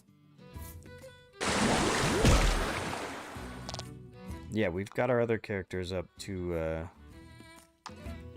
28, which, yeah, up in the high 20s, which is good.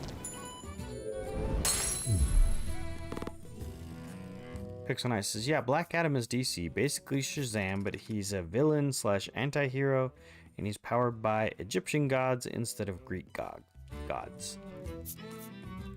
Yeah, I saw... What was it? I don't even remember where I was when I saw... I don't know. I don't think it was a trailer, but I saw something on Black Adam, and the whole shtick was that he... They were like, aren't you supposed to save people? And he's like, nah. There was one scene where like a jet is flying after him, and the pilot tells him to get down. And he just like punches the jet. So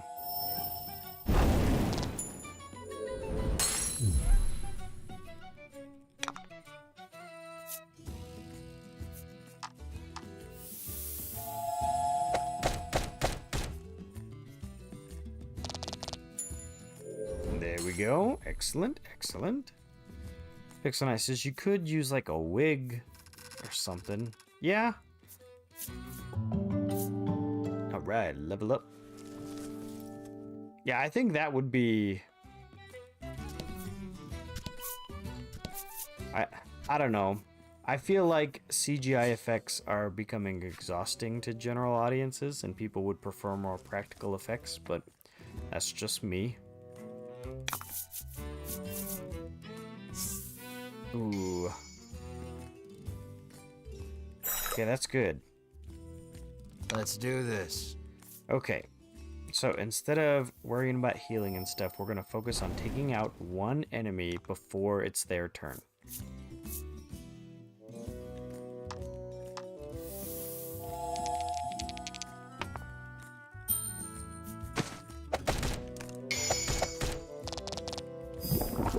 Nice work.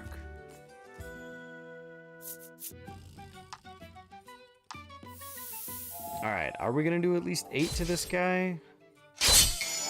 Oh no. We are not. Nice work.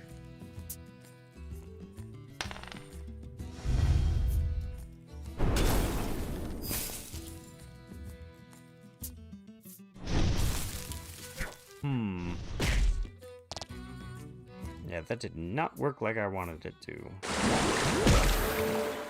Ouch. Uh-oh.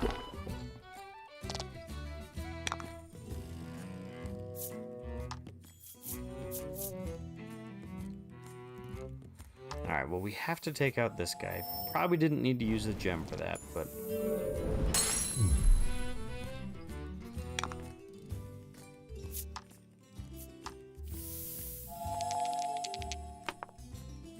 Yeah, instead, the enemy... Oh! The enemy party has actually gotten ahead of us.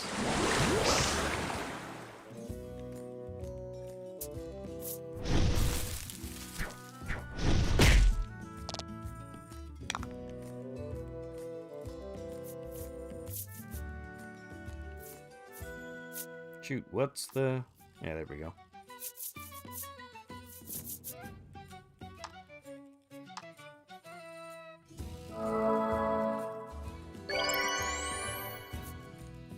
We will revive. Looks like we revive for half damage.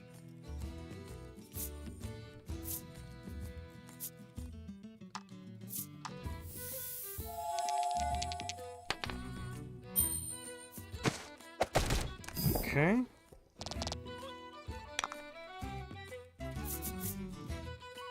Oh no, spinning ray did not do enough at all last time. So we'll class heal. Yeah, Pixelnice says, do we have a Phoenix down or something? Yep, we have a Phoenix down or something.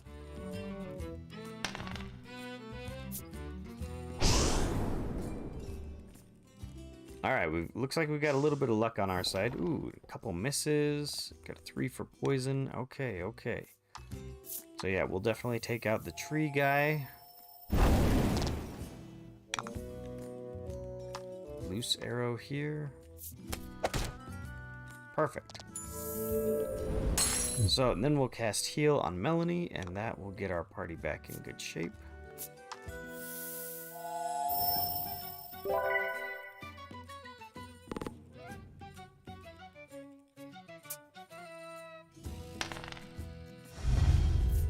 All right. Let's see. So the best thing was bolt damage. All right, let's do it.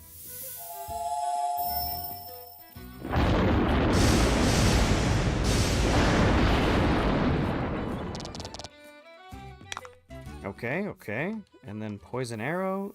If we can get poison on here, that'd be great. Awesome, we roll a natural 10.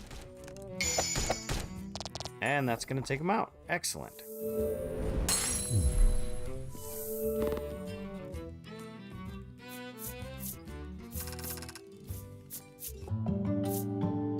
With the level up.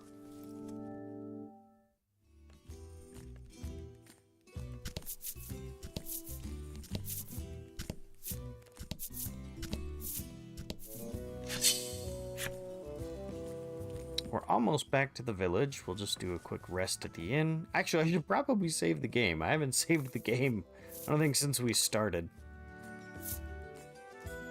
Okay, so yes, here we are going to focus on just taking out at least one enemy before it is their turn. Favors the bold.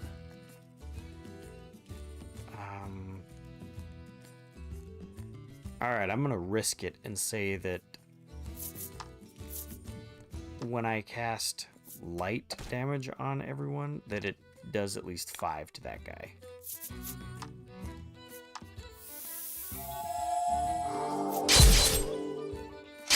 There we go.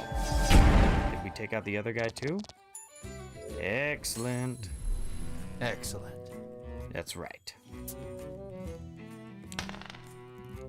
Oh, let's see. How long have we been playing? I have just been enjoying, you know, just some relaxed time playing a video game, so... oh no, why am I using Flame against a water guy? So I hope it's been... oh, it did 1. Excellent. I hope that relaxed, you know, just a chill, relaxed time has been good for you guys.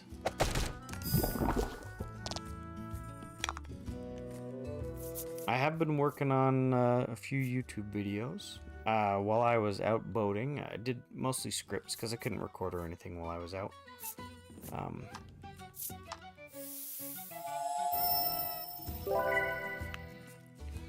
But I am looking forward to getting a few more of those out.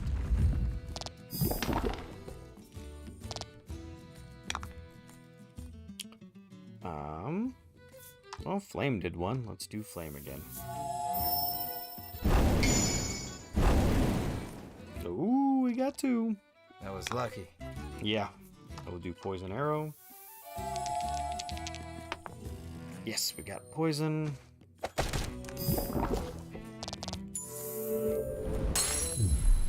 Good work. Excellent. Looks so nice. Says I really like that in the Justice Society, that the Justice Society is going to be in the film, and the characters they picked make a lot of sense. So I'm guessing that's different from the Justice League. What is Justice Society? This way to Shoreland. Okay. Oh, 1 step away. That's all right.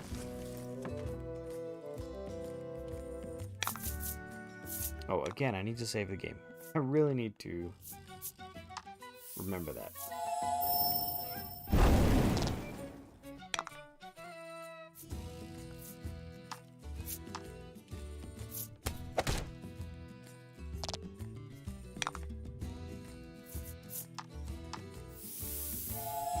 Alright, I think this will get them all.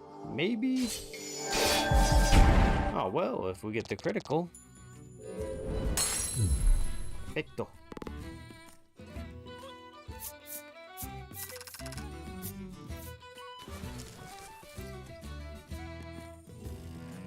Yeah, I gotta say, most of my DC knowledge comes from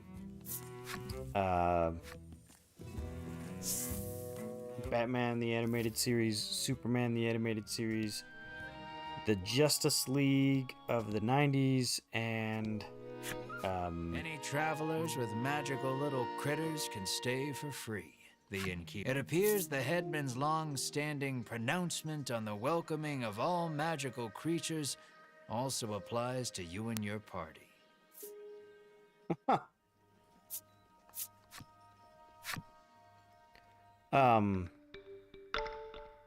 And Static Shock.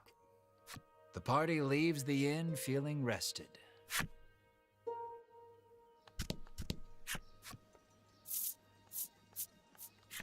Alright, what do we have at the item shop?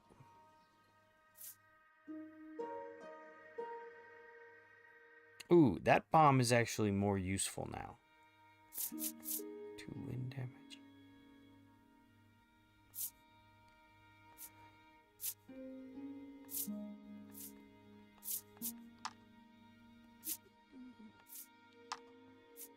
Well, I wanted to buy more, but...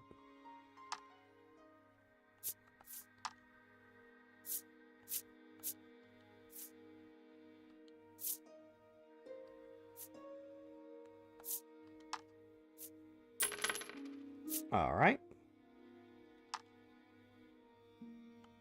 Excellent.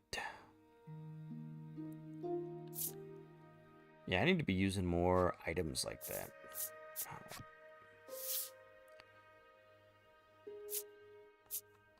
All right, let's sell items.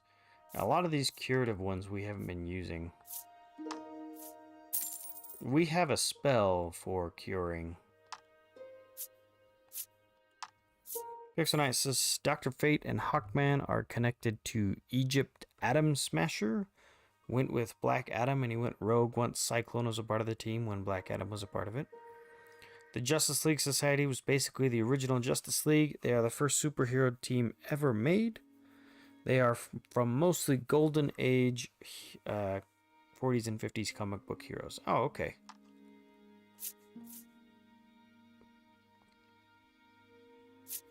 So yeah, maybe we'll keep one of each of curatives and antidotes and stuff. I know I bought like 3 of them, but we just haven't used them. Except the revive. We will obviously keep as many of those as we can. Protectorant.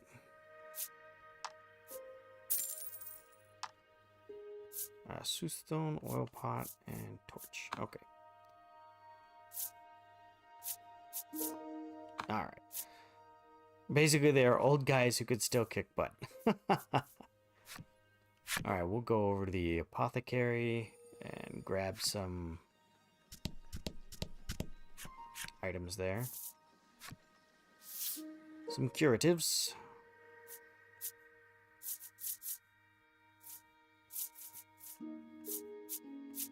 Yeah, let's get a couple of these.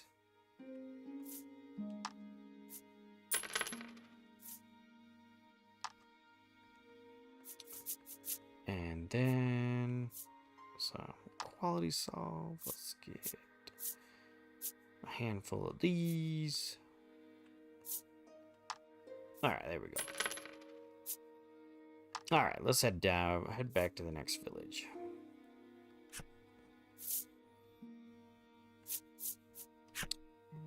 Pixelnight says, in some versions, they help train Batman and their Green Lantern, different from Hal Jordan, or the Corps actually protected Gotham in the 40s in some versions. Oh, okay.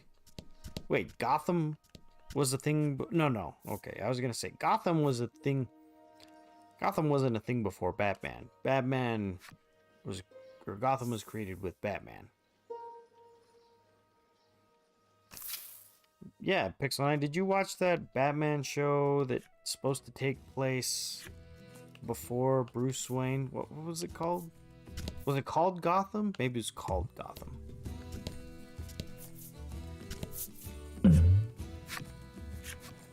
You come across 2 men sitting on a rock. They take no notice of you or the party, but you can hear their fervent discussion. You listen in and deduce that they are a pair of thieves. You lean in, trying to hear what else the thieves are talking about. You catch pieces of the conversation here and there. Listen about that loot. Head south from the harbor and cross the mountains. It sounds like they've just told you where to find their stolen loot. You hastily grab a scrap of paper, write down what you've heard, and quietly sneak away.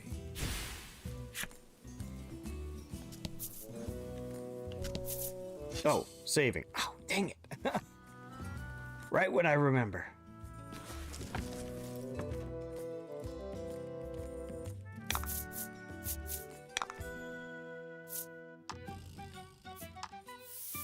Alright, I'm pretty sure this guy's weak to fire, so we will take him out.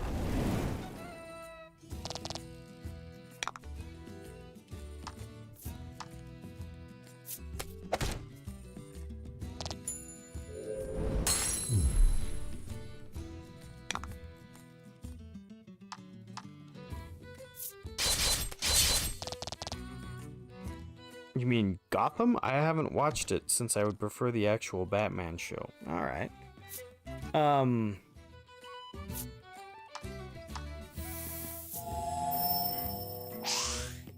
Oh, we missed.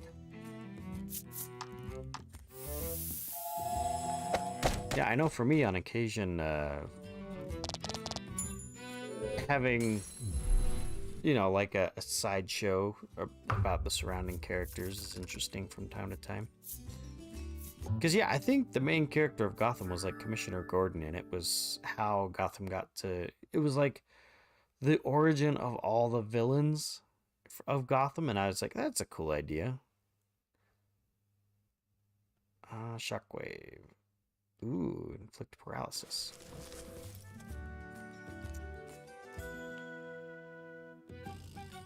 We might have to do that. So let's open up the menu.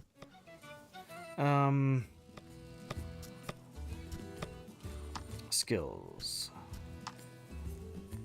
Honestly, I don't think ready. Yeah, let's replace this with Shockwave. There we go.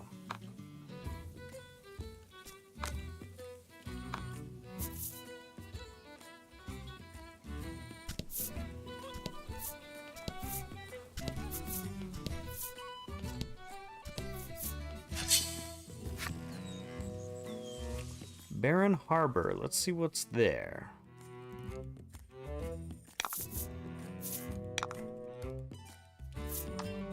We'll do flame here on armored slime. That'll take him out. We'll see how we're doing in another hour, but I'm feeling good. We may have to go long tonight. Pixel says, I just feel like the villains without Batman isn't as compelling. It's like, you know, a hero isn't good without his villains, but in reverse. See, but they had a hero. You know, it was supposed to be Commissioner Gordon and his journey as he slowly gets overwhelmed. But I don't know. I didn't watch it. As I've stated on here many times, I don't watch dramas all that often. Ooh, a 6. Nice. Alright, we'll cast Flame on the tree. And Poison Arrow. Poison Arrow, I think, is by far the greatest. Because, Ridis deals extra damage when the enemy is poisoned. And I believe it's poisoned or paralyzed, so, yeah. Ooh, a treasure. Let's take the third one. Ooh, excellent. I will take it. Alright, Barren Harbor. Let's see what's here. Is closed today. Anyone seeking shoreland should move 3 spaces to the southeast. Ha ha ha ha.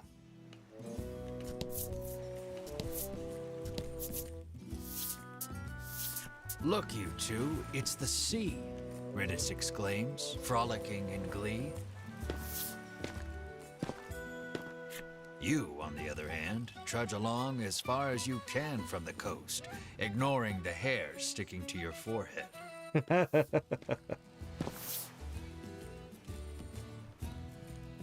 Feeling something at your feet, you glance down. There's something underneath your boot. It appears you've stepped on a monster's cape, making it very upset. It attacks you in fury. We stepped on the monster's cape.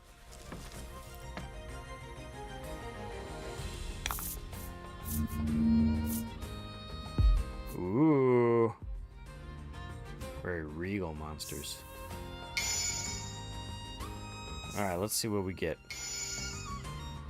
Oh, excellent. Gain 2 gems. Let's see what Thunderstorm does.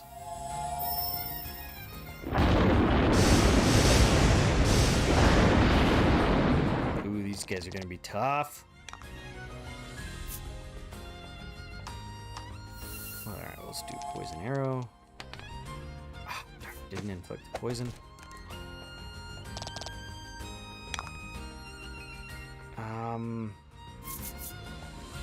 Yeah, let's do Spinning Ray.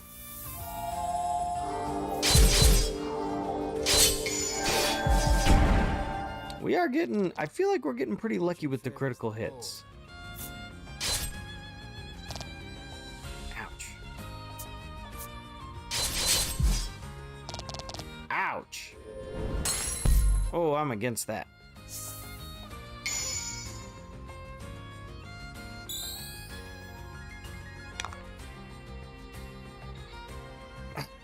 Right.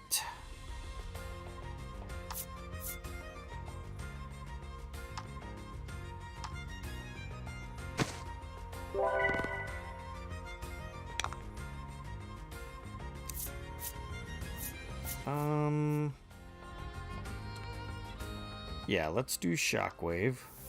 I'm hoping this knocks him out. There we go.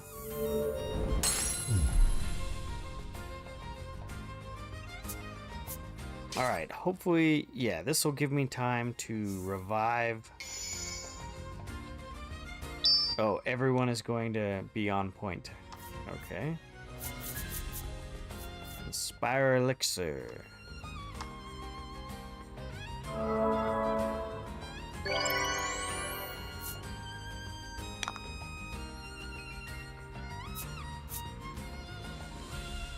Yeah, let's do Shockwave, because we know that they're weak to Bolt. Alright, a 9.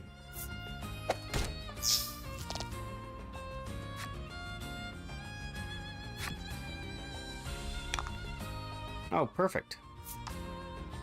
We'll go ahead and do heal on Aridus.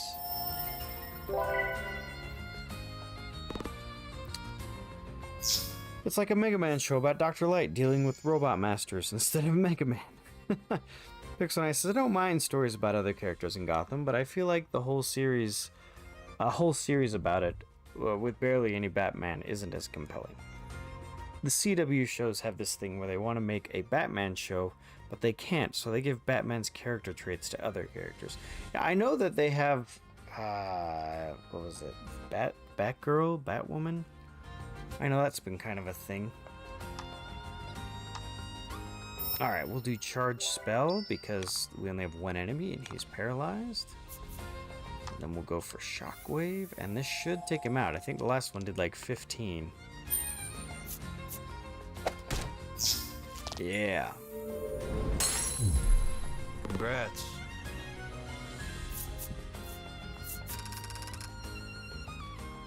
Oh, nice. That was tons of experience. Yeah, I definitely feel like I've been picking the better strategy.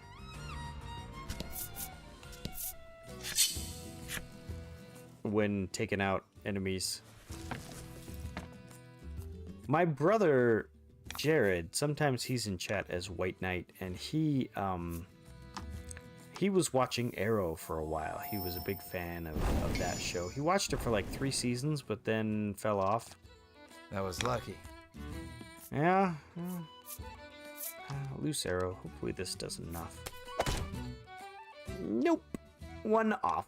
So we will take and do slash to finish him.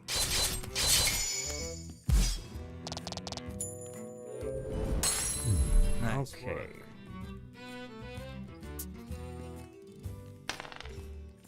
That's okay.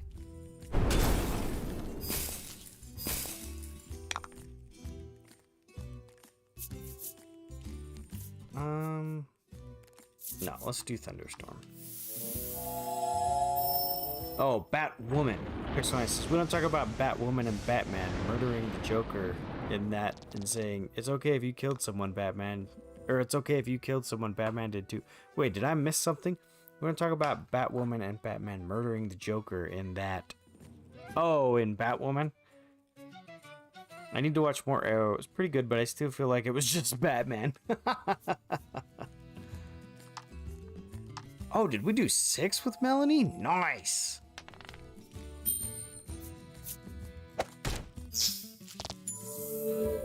Okay, good. Honestly, I bought the bombs to fight them, but it looks like we are equipped now with enough bolt spells.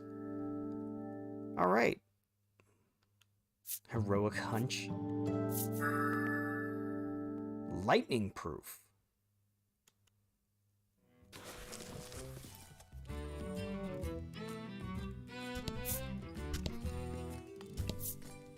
Alright, Shoreland it is. Enter Shoreland.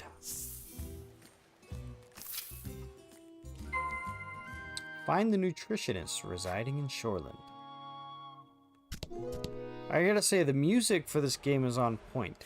You hear a roar in the distance. According to the townsfolk, it is a very recent phenomenon. Rumor in the village has it that it might be the dragon. Ah. The music is what it needs to be. It adds to the experience without overtaking it. It definitely contributes to what it should. The man says the fishing industry is usually thriving in their seaside town, but recently nets have been coming up empty. Alright, this guy is Rock Lee. Anyone else see it? This guy is totally Rock Lee. Just saying. Pixel Nice says, I feel like Comic Green Arrow would have had a field day making fun of his TV show counterpart. Like, you look like I never got out of my emo phase. He mentions that even the fishing harbor to the northwest has been suffering from poor hauls of late. Makes sense. Muscle Man's flip side story.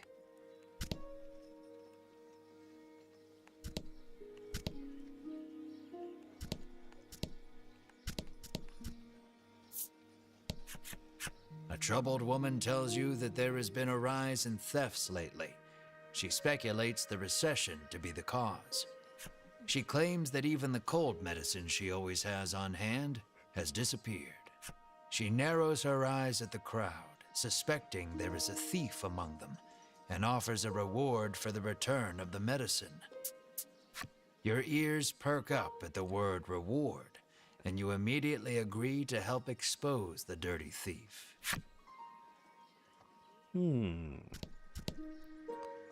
Okay, alright, there's the nutrition clinic. We'll go over here.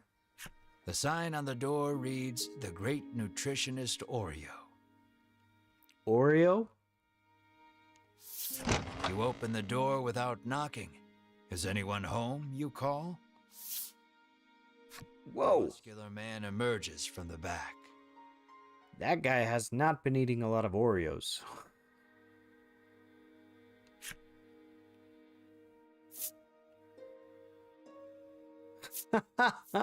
We got the wrong house. Look at that physique, or are you the nutritionist? Well, I'm gonna get right to the point. You politely ask if he is the nutritionist. Indeed, I am the nutritionist Oreo, he answers. He says he has been studying dietetics here for many years. You hand Oreo the extract and explain that your comrade is now bedridden because of it. He stares at the extract for a long time, and then opens the bottle and laps at the liquid inside. That's poison, Melanie shouts in alarm. The man insists that he'll be fine with his expertise of nutrition, and insists that knowledge is power, as if that will help somehow. Regardless, it seems he managed to grasp the composition of the poison with that lick, and starts concocting a nutritional supplement to counter it. Okay, what am I thinking of? This a nutritional supplement? Is this guy's more of an alchemist, right? I mean, maybe my grasp of what an alchemist isn't but from what I'm gathering, this guy should be an alchemist, not a nutritionist, but just based on his behavior, we'll see if he gives us a health shake, a protein shake later or something. However, he says he needs a spry fish, which has been difficult to catch lately. He needs a special fish to make the necessary supplement. Where do we find one? When he explains that you can catch one in the surrounding sea, Ridis confidently interjects. She shows you a page from her ancient tome, which explains the ecology of the fish in detail. That book comes in handy from time to time, Melanie remarks in surprise. You stab your partner in the knee just to train him. Tone it down, edgelord. You killed people from a list given from your own dad. Really couldn't make it... given from your dad. Really couldn't make your own kill list. Oreo gasps as if remembering something. He says that his son went out fishing and, with a bit of luck, may have already caught a spry fish. It sounds like his son is fishing on the wharf. You decide to go find him. All right.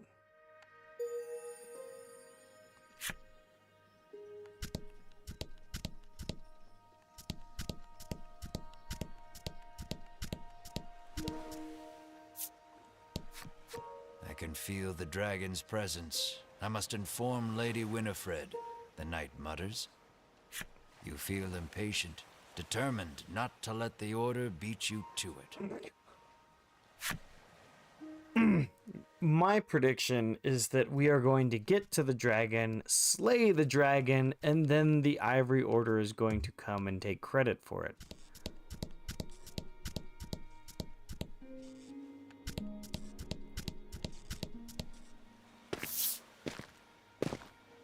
You see a young man with his line in the water and call out to him. He turns around and flexes, shouting out suddenly, "Power is power." Truth is truth. Yay, tautologies. You stare, enchanted by his bulging musculature. There is no doubt in your mind that this is Oreo's son. He asks if you have business with him. Toned youth.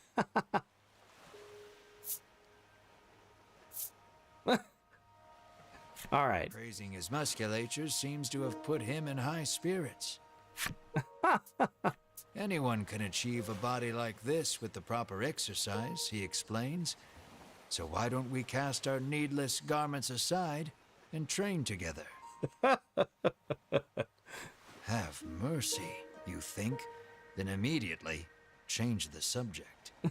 Though you are pretty sure of the answer, you ask the young man if he is the nutritionist's son. That I am, he answers. He introduces himself as Bruno. Bruno. He is learning to be a nutritionist like his father. You introduce yourself, expressing to him that you are a hero on a journey and require a spry fish to save your ill comrade. I feel like our character, Ash, is going through the character development. At the very beginning, he's just obsessed with money, and now we are, introducing ourselves and sticking up for our companions and whatnot. His eyes begin to sparkle the moment you utter the word hero, and he becomes engrossed in your tale. More or less grasping the situation, he regrets to inform you that he has not caught any spry fish yet. He says that a monster has settled near their town, and its thundering roars have scared most of the fish away. You know Oreo needs a spry fish to make that supplement. Hearing the despair in your voice, Bruno speaks, his words like an ember in the dark. He tells you that there is a harbor near town where fishermen gather. Perhaps you can find the fish you seek there. You thank him for the information, then head to the harbor with your comrades. Pixel Knight, he must be cold. Yeah, no kidding. Just as you are about to leave, Bruno offers to escort you there. Is it a reward you're after? You are about to ask. But Melanie smacks you on the head before you can voice it and allows him to come along. I was wondering why Melody's picture was there.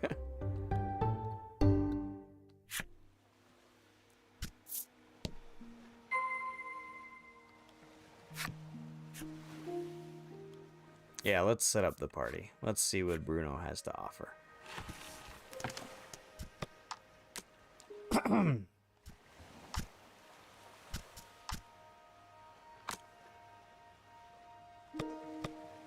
All right. Waterproof. Decrease water damage by 5.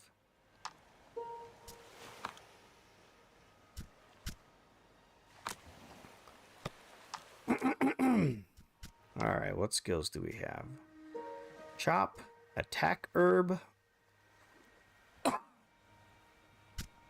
muscle herb, and bull rush. Alright. So what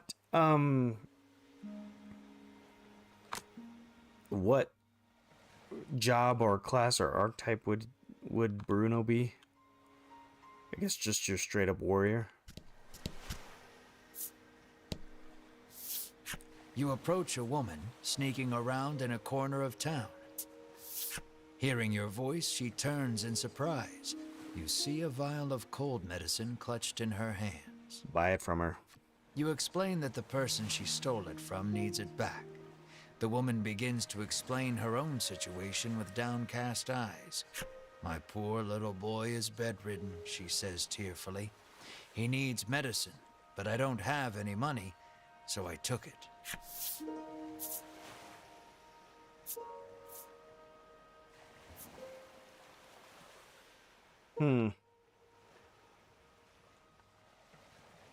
He wears less than a female superhero from the 90s. Oh. Well, I guess we should take the medicine back, but I want to help her still. Hearing her Oh, tale, whoops. you are overcome by sympathy and decide to look the other way. She thanks you and hands you something, apologizing for not having more.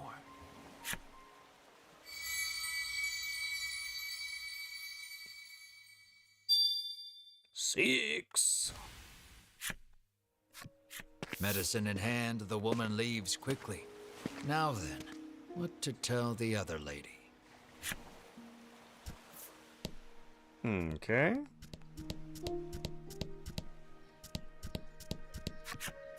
You explain that you are unable to find the thief.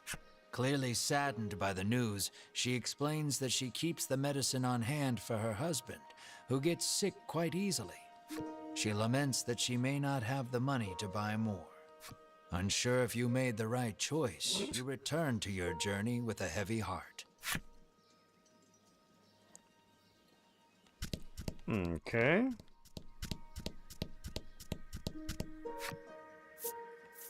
All right, we will leave.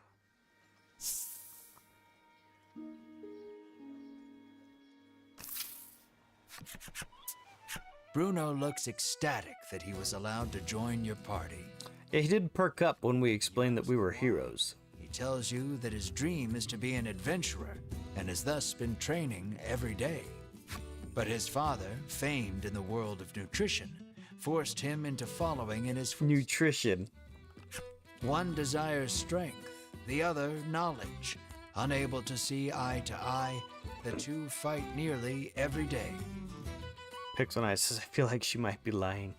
I don't know, getting Mysterious Card 3 kind of feels like we made the right decision. But, yeah. What will you ask Bruno?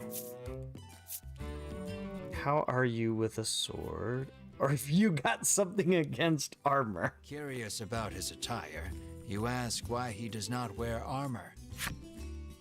He confessed that he once wished for armor, but deemed it unnecessary after gaining so much muscle. Oh, yes. My muscle is so good I can deflect blows with it. You ask Bruno about his sword arm, saying you are something of a swordsman yourself. Bruno replies that he specializes in hand-to-hand combat, then flexes his bulging biceps as proof. Apparently, he only carries around a sword to look like an adventurer. That's hilarious. In that moment, you realize something. While his passion for being an adventurer is true, he is dumber than a sack of rocks. The words "birds of a feather flock together" run through your mind, but you quickly chase them away, afraid of what that means for you.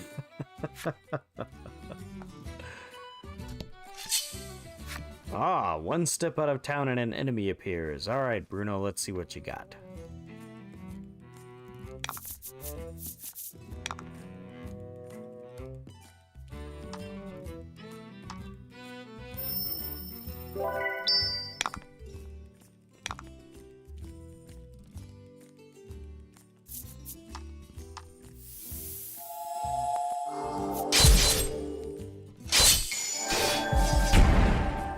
with the critical. Excellent, excellent.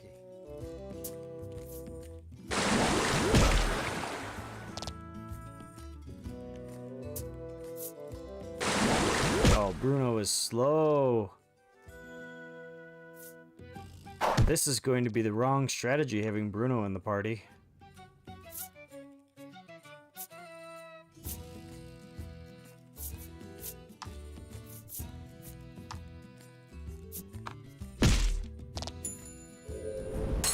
I do like that his card turns when it does the chop. That's really, I like that. Pixel Knight says, well, we found the party dumb strong guy. Yeah, yep. Like I said at the beginning of the stream, the only thing that's kind of a bummer is that the plot is very generic. It's very much a very basic RPG, but so far I'm digging it. I'm digging it. I do not want Bruno in the party though. He is too slow. Let's get Ridus back in. Alright, there we go. No, come on. Catch a spry fish. Alright, let's see what we got here. I feel like it's supposed to be. Alright, we're looking for a spry fish. He has been fishing for several days, having decided not to return home empty-handed. Ah, His wife and child back in Shoreland are well. my goodness. The woman says she has been waiting here for days, worried about her husband, who has yet to return. Return to here? Muscle Maiden? I think it's the first time we've ever encountered a Muscle Maiden. Lately, a monstrous roar has been disturbing the seas and scaring away all the fish. He sighs, lamenting that his catches have been poor as a result. Alright. Or is this one going to take us out fishing? A rough-tempered piscator stands there, having just returned from fishing. Mars' fate rests upon this man's haul.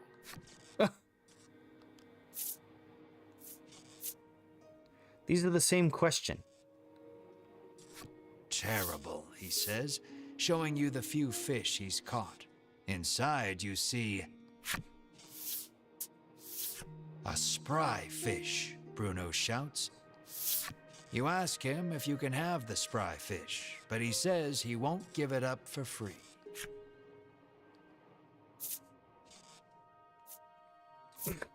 When you ask how much it will cost, Oh, the jeez. absurd price of 1,000,000 gold pieces. Pixel Knight, does anyone around here wear pants? Pixel Knight says it's supposed to create that D&D feel, so it's using a typical D&D story. I guess that's true. I never thought about it like that. You're heartless, Ridus pouts. Even this guy's not wearing pants. The man is enraged by the rude response. Just then, Bruno prances forth and shouts, "Stop right there! Your fisherman muscles are simply sublime," he exclaims. He challenges the man to a competition of muscles with the spry fish as the prize. The piscator seems interested and agrees on one condition. If you lose, you must become my servant. I get the feeling Bruno is going to be pretty confident. This one's all yours, Melanie says, patting you on the shoulder. Then let the carnival of might and muscles begin, Bruno roars, completely fired up. Your puny body is no match for mine, the piscator shouts back, throwing a punch.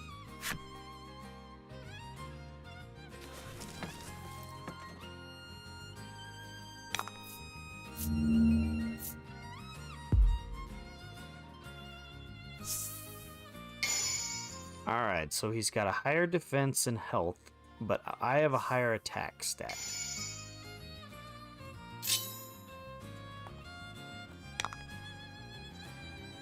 Okay.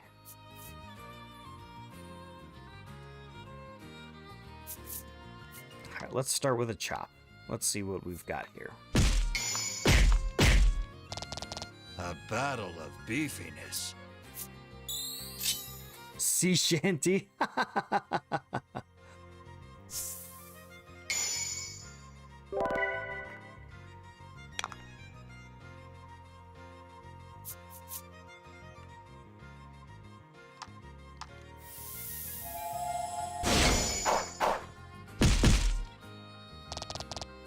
You're doing great. Oh, misses with the haymaker. I think we've got him. We'll do another bull rush, and that should finish him off.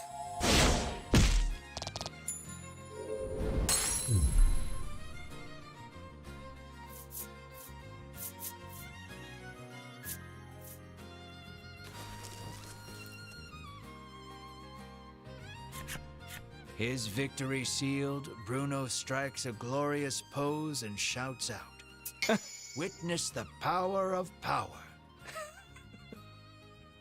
Yay, tautology.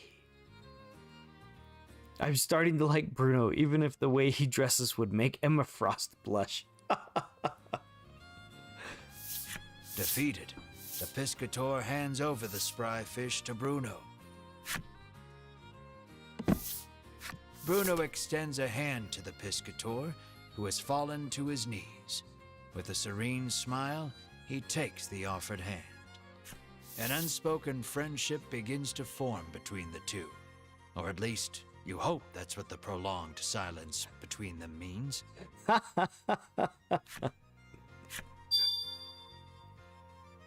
It looks hardly appetizing.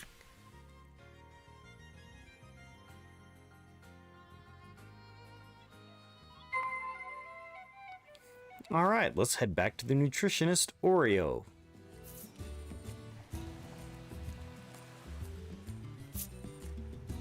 Wait, what?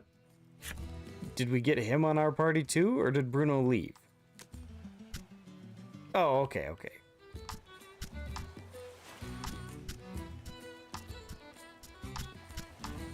Oh, nope, that's not what I wanted. There we go.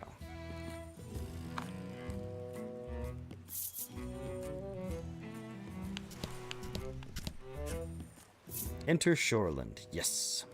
They both hate pants, at least.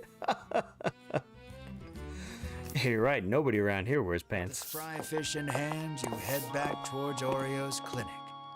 Bruno looks at your group sadly, reluctant for this little adventure to end. Well, Bruno, you're too slow.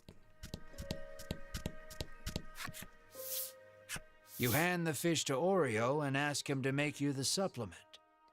"Give me a moment," he says, then takes the fish and heads into the back.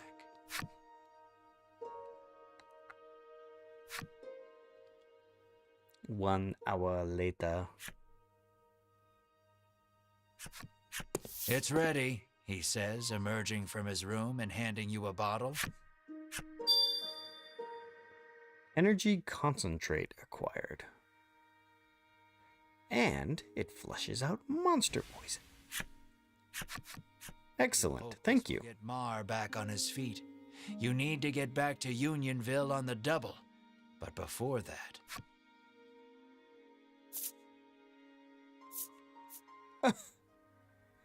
Words aren't necessary, or, well, take care. you face Bruno and say, "Take care," then run off. But Bruno stops you and says he wants to journey with you just a little longer. But Oreo is quick to douse the flames of his desire. "You will stay here and study," he commands. "Then you leave me no choice." Bruno's expression reads as he raises both hands behind his head and squats at hyper speed. I want to show this power to the world, Bruno proclaims to his father. You have much to learn, my son, Oreo retorts as he starts sidestepping at breakneck speed. Only the sound of their labored breathing and bodies moving resonates through the otherwise silent room. You can only look on in stunned silence at the enigmatic display.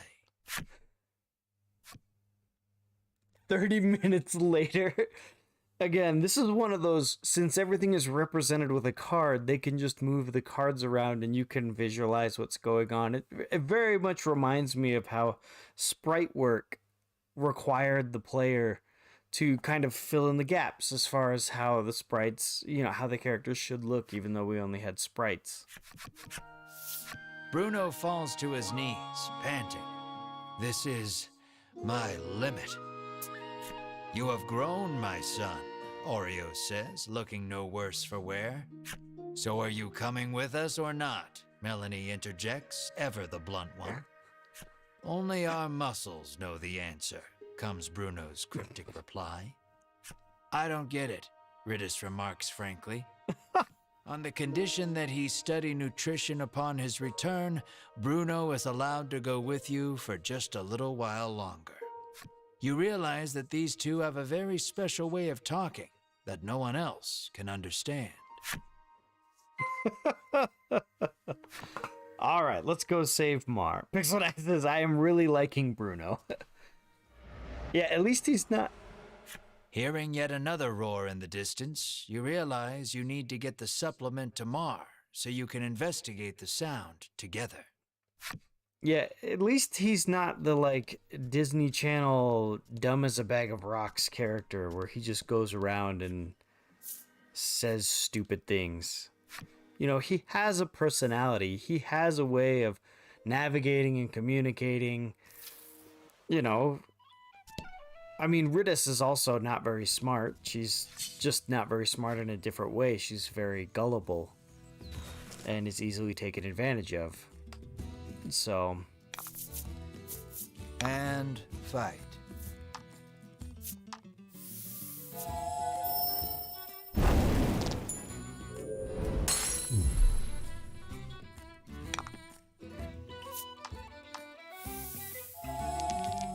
Just imagine two people arguing.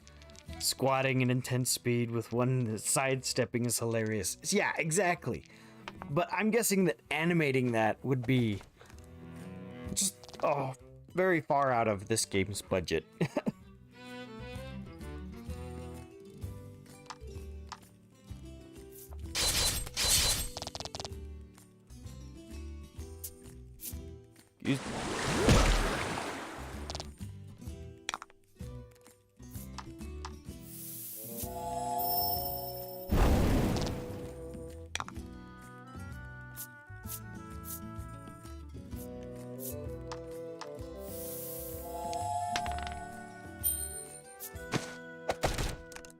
There we go. Just imagine it, like if Bruno wanted to go to a concert.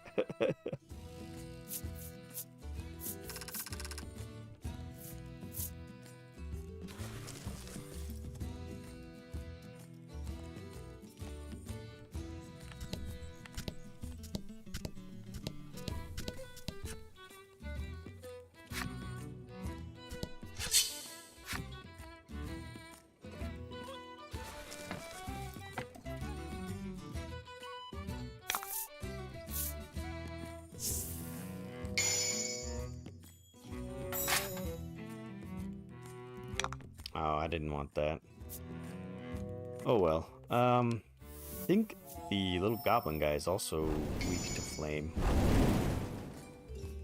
Nope, just critical. That was lucky.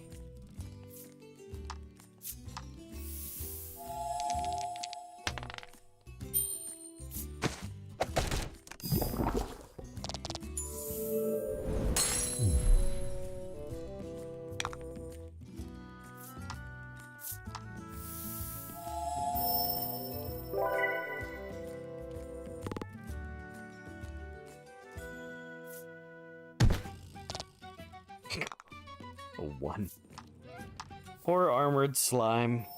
Maybe they'll do what Dragon Warrior does, and we'll just get some OP version of a slime at the end. Like a giant slime or a metal slime or a gold slime.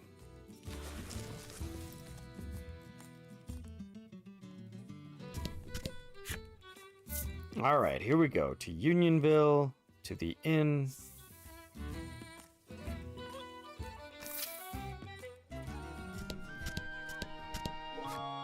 Here to stay the night? The innkeeper asks the moment you set foot in the inn.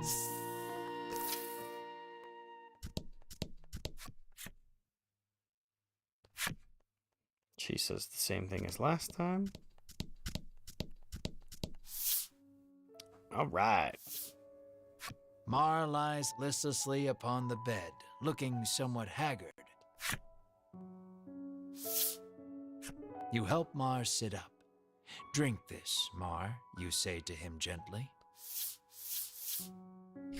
He weakly opens his mouth, and you slowly pour the energy concentrate inside.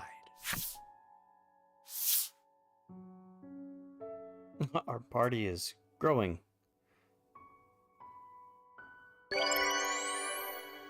Yay! Mar abruptly bolts up and turns his head toward you with a puzzled look. It looks like Mar is all better now. How do you express your joy? Bear hug. You give Mar a tight hug. Mar mews softly in discomfort. Overcome with joy, you sob and stroke Mar's head. Melanie and Ridis watch you too with a smile. Bruno is deeply moved to see nutrition bringing a smile to others. Yay, nutrition. A slime party member. By the end, there's going to be 80 people there. I don't know, I get the feeling we are halfway through the game. With this, you can finally put the happenings of that strange village behind you. You decide to take Bruno back to Shoreland, then continue your search for the dragon. Okay.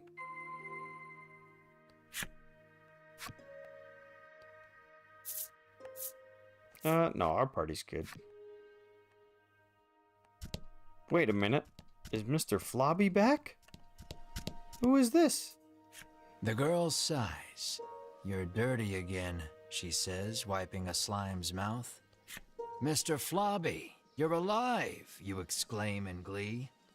This is Mr. Globby, Mr. Flobby's cousin, she tells you. Oh.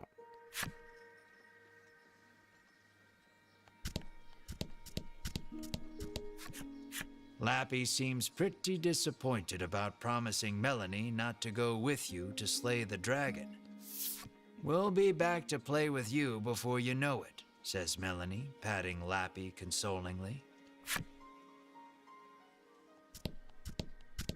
All right.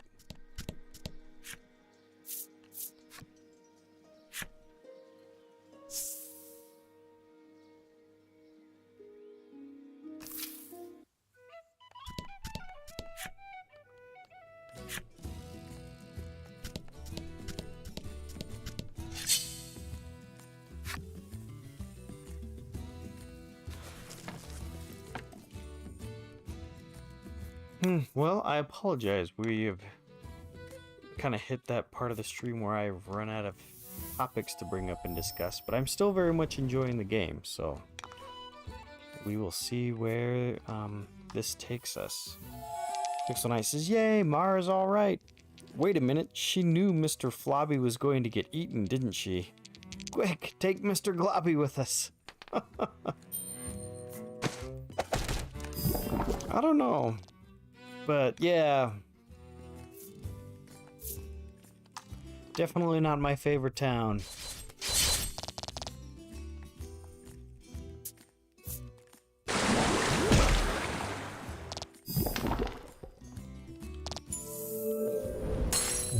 Good work.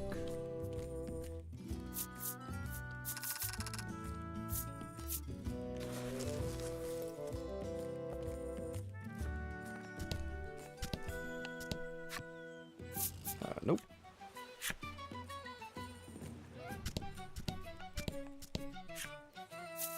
Yes. Enter Shoreland.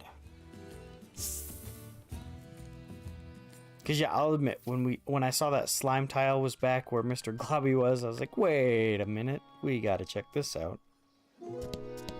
Alright, back to the nutrition clinic. You arrive at Bruno's house. Though he seems to want to adventure a little more, he reluctantly enters his house. You ask Oreo if he knows anything about the monster behind that mighty roar.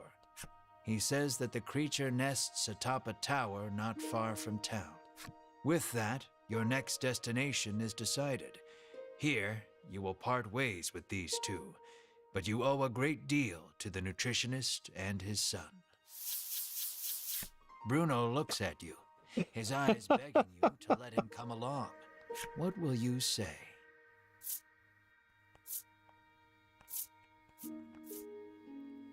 Well, I'm with Pixel Knight. I kind of want to bring him. That did take an out of left field turn. Yeah, it did. Let's defeat the dragon together, you say to him. You are sure his power and knowledge will come in handy against the beast. And you realize with a grin, he will be so happy just to come along that he will not want a share of the reward. Bruno is happy he can continue the journey, but Oreo stops him before he can get carried away. You must stay here and study, Oreo says. Bruno explains that the journey thus far has taught him the splendor of nutrition, and he now wishes to travel the world to deepen his knowledge. Ooh, very clever. Very clever. After hearing his son out, Oreo suddenly removes his glasses. And in the blink of an eye, the flesh of Bruno's cheeks, pectorals, and abdomen recess. And Bruno is lifted off his feet with a dull roar. Your eyes go wide at Oreo's assault, which was too fast for your eyes to catch. Knowledge of nutrition can help save lives, but also strike down enemies, Oreo says softly. Wow, nutrition is incredible, Ridis marvels, not putting too much thought into the events before her. Knowledge is the true power. You tremble, never wanting to make an enemy of Oreo. No kidding. Though Oreo still deems his son's knowledge insufficient, he tells him to travel the world and surpass him someday. Dude, you named after a cream cookie. Thank you, Father, Bruno says from the ground, moved to tears by the strength of Oreo's knowledge. So it comes to pass that you journey to the tower with Bruno to find the roaring beast.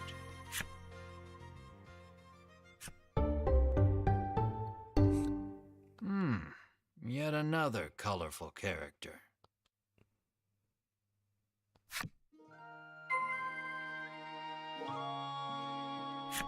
All right.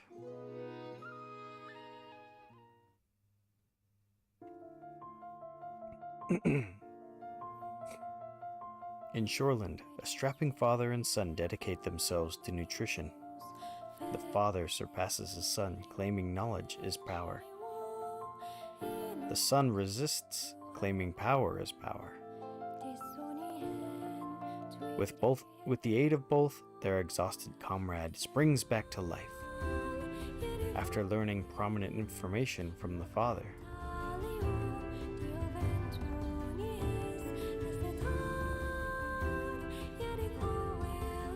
the party heads to the imposing tower near the shores in the southwest to find the source of the roar that shakes the land. And what should they find there at? Chapter 5, The Dragon's Tower. Pixel Knight says Bruno might be my favorite party member so far. Well, as much as I am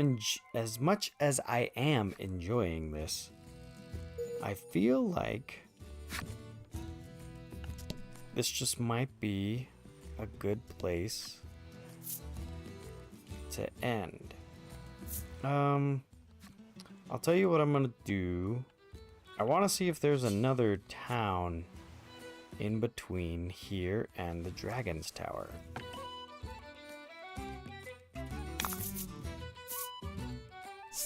So I think what we'll do is we will go to the Dragon's Tower, but we probably will start exploring it next week.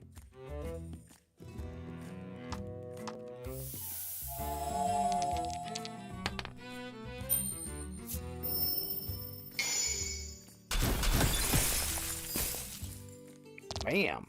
Excellent. The game has 7 chapters? Okay. So we're on chapter 5.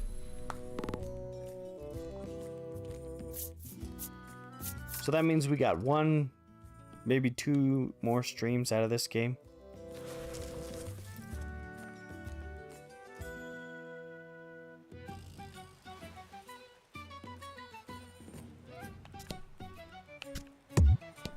You can't go in there. That's the... I know, but your kooky way of navigating the map.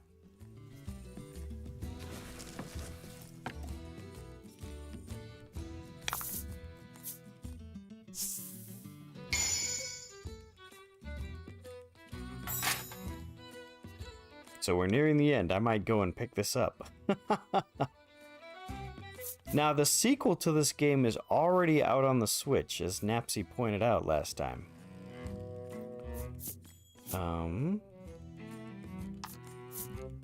This is where I bought the bombs. So the bomb will do 5 damage. It should be 5 exactly. Yeah.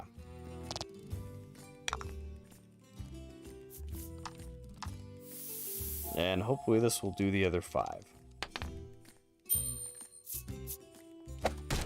There we go.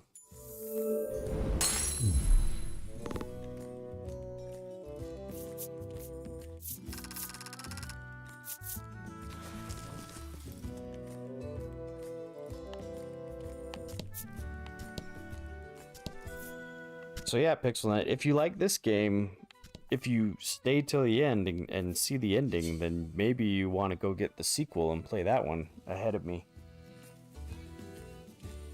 Because I do want to play the sequel, but I think I will play something else in between. About the enemy.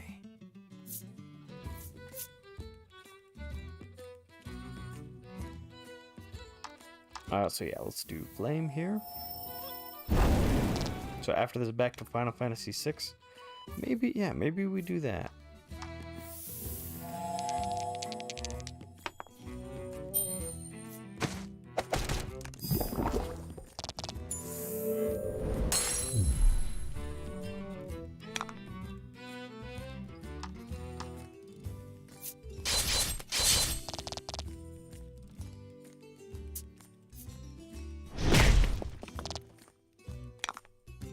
And RPG.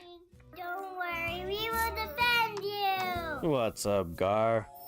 We are playing a super chill RPG. This is Voice of Cards, The Isle Dragon Roars. And it's just been a great, you know, chill, good experience. I've been really enjoying it. Usually we only go for 10 more minutes. I might go a little long. Hey, welcome back. But yeah. So glad you could join us today. Yes, welcome, welcome, welcome.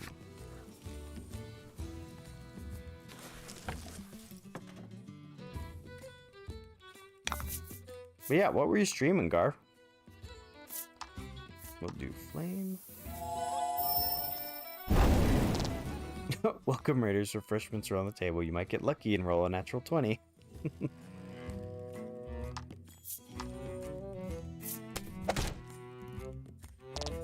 Yeah, I feel like we're at the point where we're definitely over leveled for the area that we're in.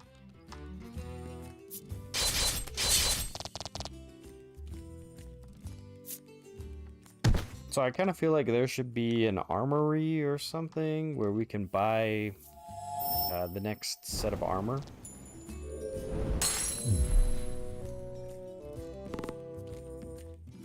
So I want to find that.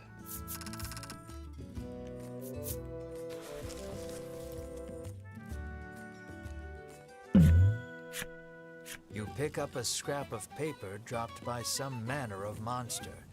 It has a message scrawled on it in crude lettering.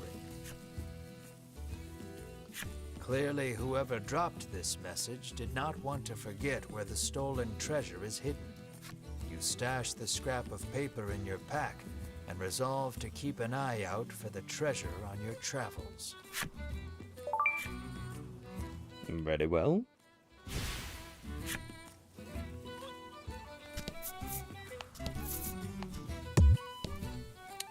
Musty Tower.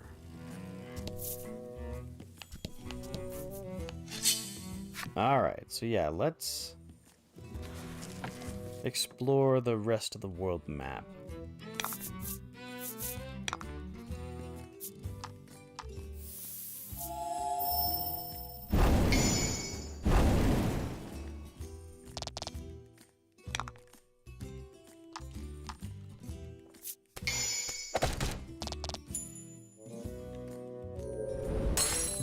Nice work.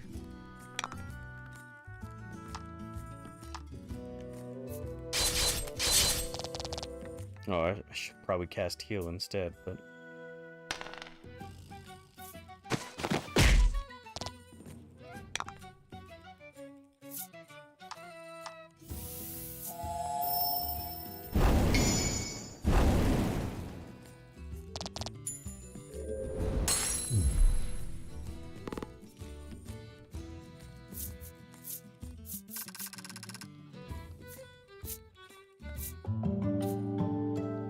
Alright, level up for Bruno.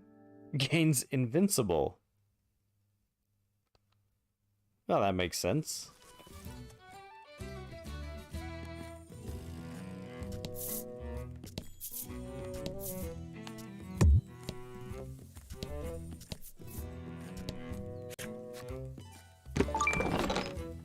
Oh yeah, got some money.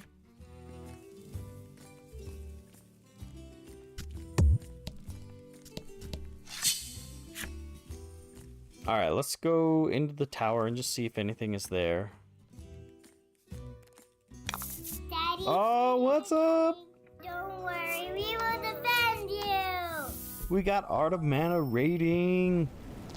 What is up, Mana? I hope you had a wonderful stream. We are playing a super chill RPG called Voice of Cards, The Isle Dragon Roars. And it's... yeah, so it's kind of billing itself as a single-player D&D experience, which I feel like it lives up to it.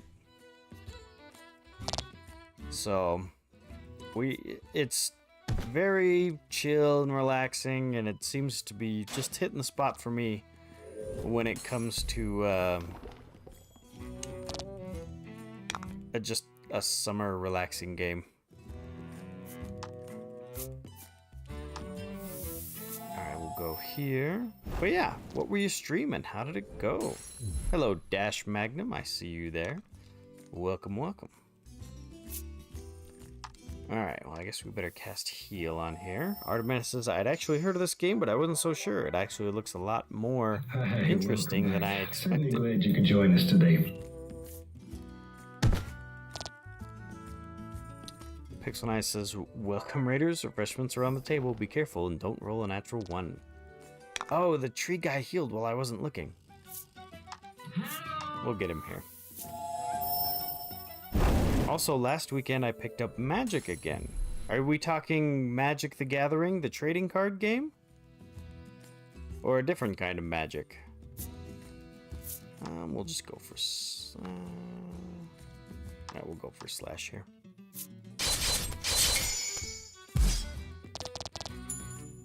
Up and Dash says, hey Seth, great to see you gaming again. Alright. And Art of Mana says Magic the Gathering. Now, I played Yu-Gi-Oh! More So I'm more familiar with that game. I did start a Magic the Gathering Arena account and played through the tutorial. So I played... Uh-oh. Bizarre rock appeared. It seemed primed to explode. Roll the dice. What have we gotten? I think we've gotten a 4 and a 6. A 1. It transformed into a treasure rock. Invigorant. Add 5 to... Okay, excellent. We'll take it.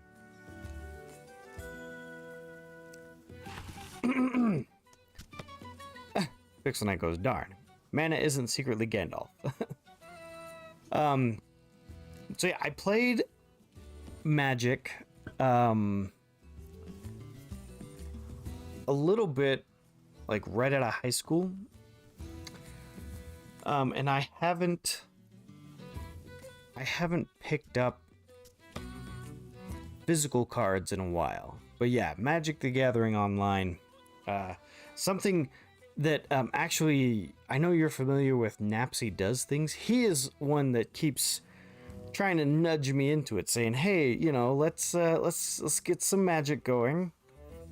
So, Art of Menace says, "That's right. I sure wouldn't mind trying to get a little online Magic the Gathering going with this group." Yeah. So if you're going to do that, definitely get Napsy involved, and I wouldn't mind joining either. I am still learning the rules, but I do enjoy card games. In fact, that was one of the things. So the game is called Voice of Cards, and it's a series. We have this game, and then the sequel is already out on the Switch.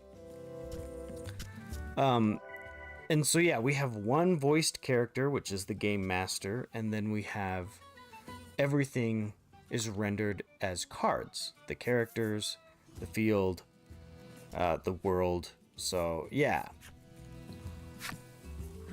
We are just gonna see if we can peek in here.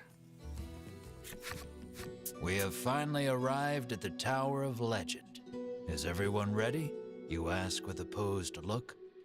Bruno is the first to respond. But this is just an old lighthouse, he remarks, oblivious to your sudden embarrassment. Riddis snorts to herself, seeing you red in the face from jumping to conclusions.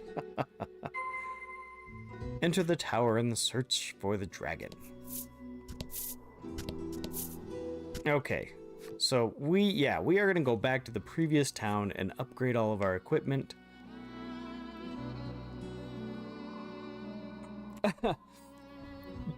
Mana says, "I did not confirm nor deny that I am not Gandalf, Pixel Knight." And Pixel Knight goes, "You do have the beard." That's just, all these story bits are cute.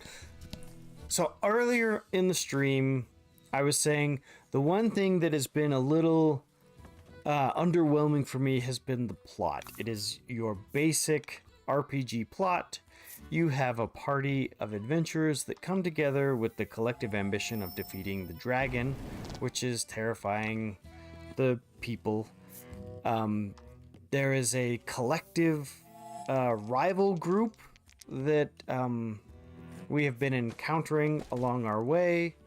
Our characters have been having little character development as we've been going, and it's been really enjoyable.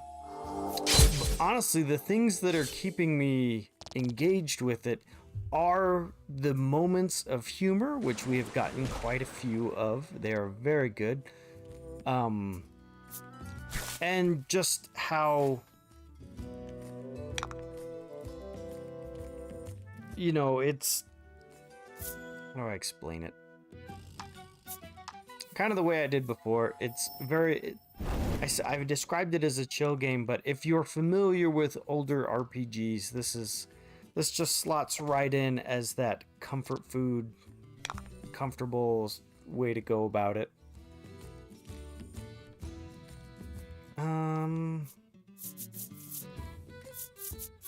We don't want to take damage from two of these guys, so we'll knock one out with a bomb. Pixel Knight says, "Bruno's my favorite party member so far. He's our newest party member. He's the muscle-bound guy that is on the bench right now." Pixel Knight says, and then I pointed out that the whole point is this is supposed to be like a classic D&D campaign, so it has a classic D&D plot. Yes, Pixel Knight did point that out. Alright, let's see how much we can do with fire. 7. Not a lot.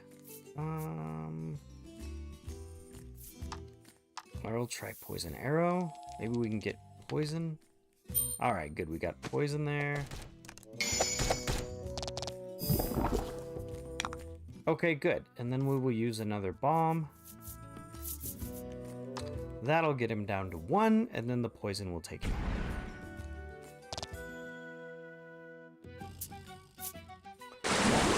It's the character interactions that we enjoy, and I do agree they are the best part. Yes, definitely. You did. Oh, did we get knocked out? Oh, we had Ridus knocked out. That's no bueno. All battles come with sacrifices. Yes, yes. But yeah, what were you streaming, Mana? Maybe Dash wants to fill me in. I wasn't aware that Mana was streaming tonight.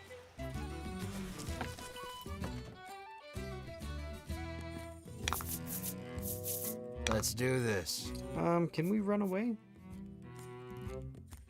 Yeah, let's just run. Succeeds on a 2 or greater? Yeah, we have a 100% chance of escaping.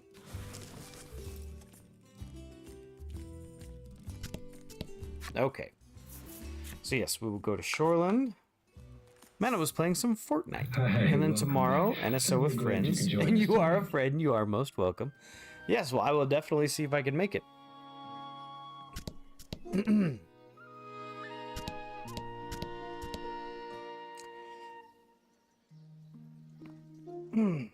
Yeah, things I've been remarking on how summers are actually a whole lot busier for me because my kids go to bed later. Companions are this inn's 10,000th customers. That means you've won the lifetime of free stays pass.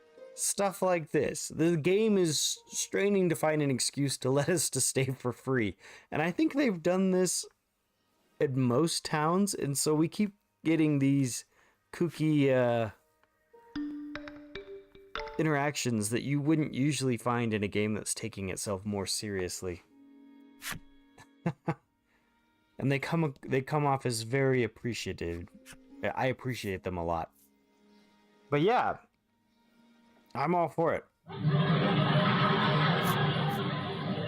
All right, let's buy some armor.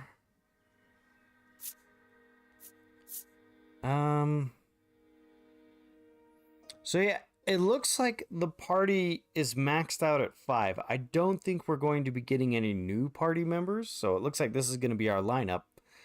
So from left to right, we have Ash, Melanie, Ridus, Bruno, and Mar. So let's see how much we can outfit ourselves.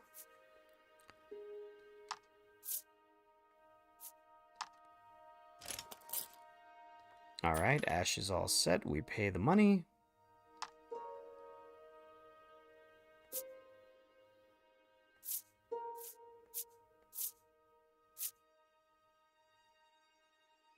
Okay, so now we're on the defense.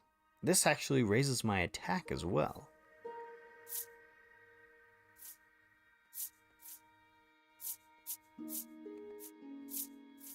Okay. So yeah, what we want to do... Bruno Mars? Yeah. Don't look a gift horse in the mouth. And Pixel Knight says, character inner... Oh, wait a minute. Dash's luckiest adventuring party in the realm. Exactly. Pixel Knight says, character interactions are really important to make a story enjoyable. That is the part I'm trying to make sure that I get down. Yes. So did you get any Victory Royales tonight, Mana? Deep Talons. All right. Mars all set. Excellent. And the Thunder Staff. Buy and equip. We ended on a win. There you go. There you go. Oh, it's always good to end on a win. Air Splitter. Buy and equip. We'll equip Doridus. Pixelnight says, I wrote a 5 to 6 page superhero script in drama class and basically just a calm character interaction scene. A super character interaction scene. Combat gloves we have equipped. Alright, now let's go on to... Let's see. Oh. Okay, yeah. So 1 owned. Alright, let's equip all of the armor first, and then we'll see how much we have left for the rings. Buy and equip. So we will equip Frostmail here.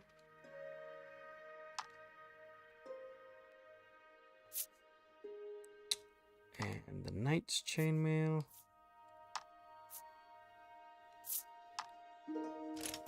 Yeah, usually we would be over by now, but since I'm enjoying myself, we'll run a little long.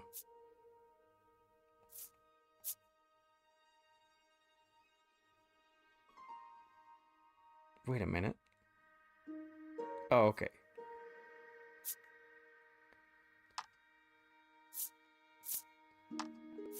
Hi, welcome back. Certainly glad you could join us today. Yes, welcome back, Gar. Doing stuff is inevitable after you end a stream. I don't know. Every time I end a stream, I have to collapse my streaming setup and turn it back into my home office. Okay.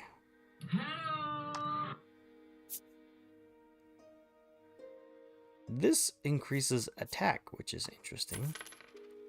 I don't have one, so I'll buy one.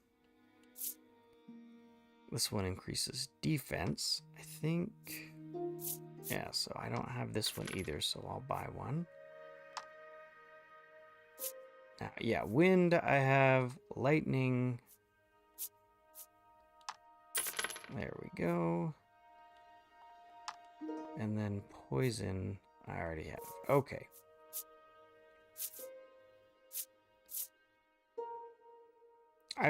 Well, that was almost our entire purse. Let's see what else. Let's see, item shop, carry. I think we're good for all that. And the game parlor, we've already played a lot of games tonight. So yeah, let's walk back down to the tower. And we will end when we get there, and we will start up next stream by exploring the tower.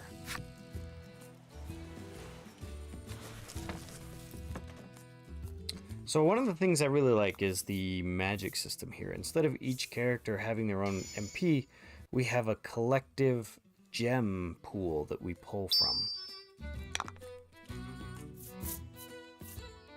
And there we have a happenstance card, which just happens randomly, which is going to give us double XP for this. Alright, so we'll do loose arrow here. Excellent. Pixelnight says the two characters also know each other, but this is the first time they've talked in 5 years since one of them, my sort of Batman-like character, who used to be a sidekick, stopped being a superhero for 5 years, and my Supergirl/Wonder Woman character thought she was a bad guy and threw him in a truck while he was in town investigating a case. Well, it sounds like a good premise for sure. Alright, we'll deal damage. We'll hope that he attacks Ash, since Ash heals automatically. But nope, going for Melanie. And we'll have Melanie do flame, and I think that should, yeah, tidy up this fight.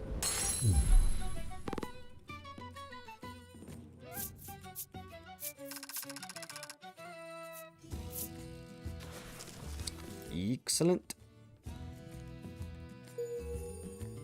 Lizard Squire's enemy story. Ah.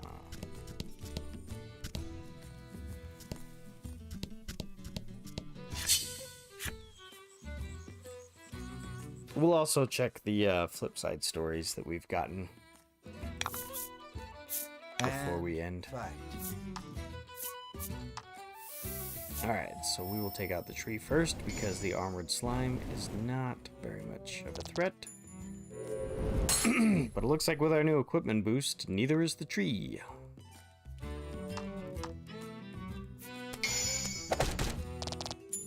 Bam! We're all about the critical hits right now.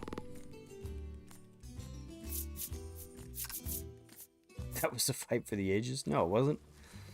2 hits and 2 knockouts.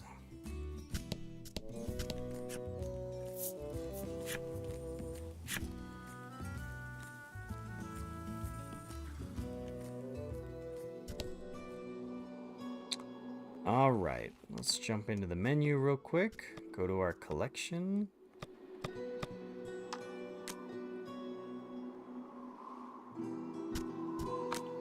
Not skills, characters. There we go.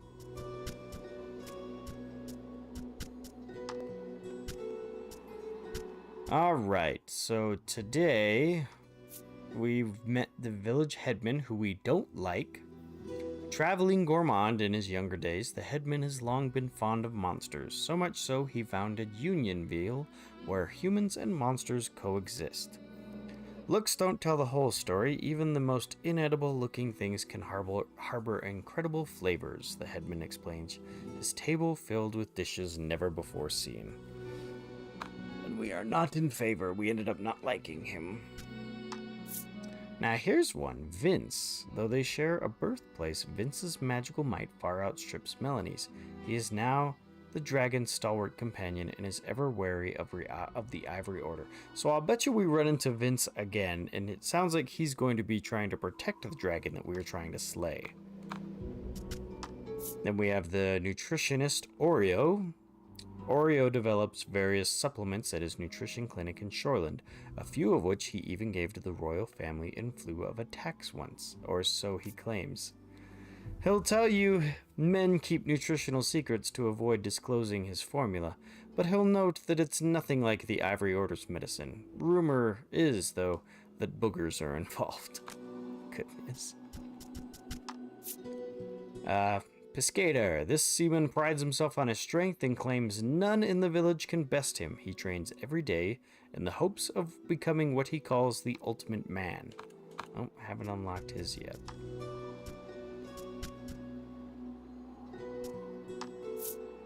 A simple boy.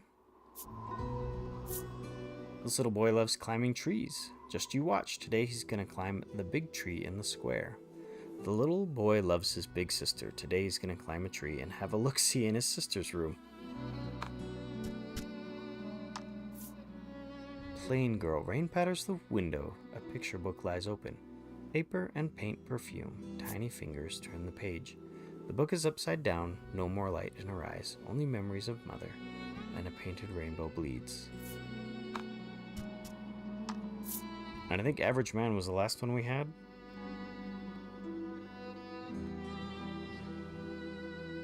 Pixel Knight says, you don't see the scene where she realized, but I imagine it goes like, why are you wearing that costume?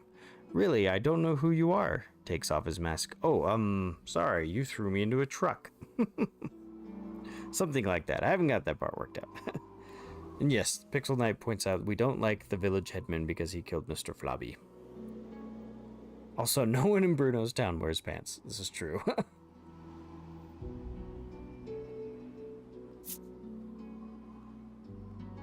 Oh no, yeah, we did the Average Man. Before long, the village was full of men who dressed the same and wore their hair the same way. She ceased to be able to tell any of them apart. Let's see. Muscle Man. Traumatized by the bullying he received as a child, he vowed he'd never let anyone get the better of him again. His pain was the springboard for the body he now has. Elsewhere, another boy masked by his own body issues by teasing another. Fearing retribution, he too bulked up. Thus, this world gained 2 absolutely ripped men. Muscle Maiden. I really want to be cute and stylish, but I really want to live happily ever after. Visions of a ring on a big old diamond, with a big old diamond on it, dance in my dreams. But nobody gave me that ring. So you know what I did? Well, just look at these muscles. Aren't they cute? And they shine brighter than any diamond. Okay. That is all the flip sides that we unlocked today. So let's save the game. Pixel Knight's gonna be right back. Be quick, Pixel Knight. We're ending soon. So let's go over to data and go to save.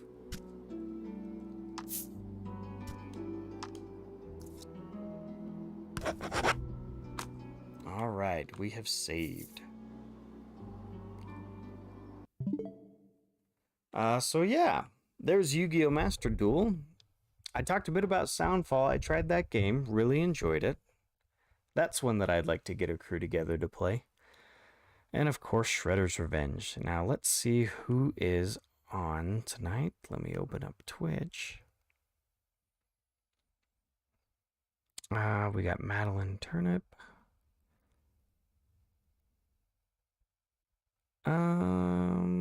Let's see.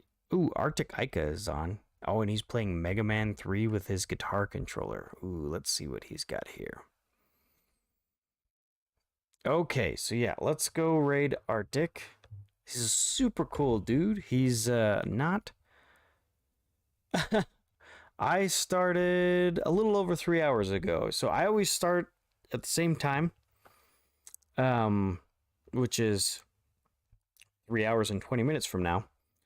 And then I usually go for 3 hours. So I end at 12:30 my time. I start at 9:30 my time and end at 12:30 my time. Pixel Knight says, I'm back. I needed to use the bathroom. Oh, and Art of Mana says, have you been enjoying Towerfall? Yes, I love Towerfall. When I had a bunch of people over to play Shredder's Revenge, we went through the party games. Just the whole slate of them. Towerfall, Runbow, Tricky Towers, Smash Brothers, Boomerang Fu. These are all fantastic party games. Overcooked, Mega Man. So yeah, I admit I went nuts with the groups. So yeah, we've got the party folder. Yep, so here are all of the party games that we enjoy. But yeah, that would mean you would start at 7:30 Pacific. No,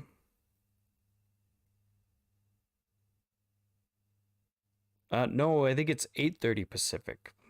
I'm only an hour off from you. It should be 11:49 where you are, right, Mana?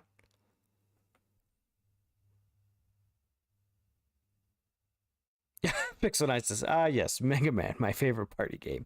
It is when we're playing it over here, we make it into a party game. Oh, and Ninja Turtles best party game. Yeah, I put it in here. I especially love party games or co-op multiplayer games where you're all on the same team. So definitely. Art of Mana says, oh, that makes sense. I started at that time today. Oh, okay. Yeah, because usually you start an hour and a half before me. So usually I'll have your stream on while I'm setting up. Okay, so yeah. Arctic Ica. Arctic was a big fan when we went through Castlevania. So that's where I got introduced to him. And so, yeah, we are going to jump in there. And it looks like he is about to go through... It looks like he's beaten the first 8 stages. But yeah, we're going to head over there. Thank you to everyone who came out. Thanks to Art of Mana for the raids, along with GarPG. And yeah, we will pick this up again next week and play some more Voice of Cards. We will see you guys then. Thanks.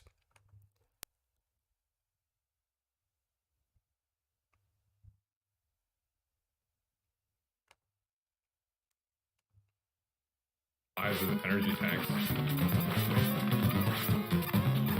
Dr. W. Oh, that's good. What? That's bullshit. Hey, Seth, how's it going? Welcome on in, Raiders. How was your evening, Seth?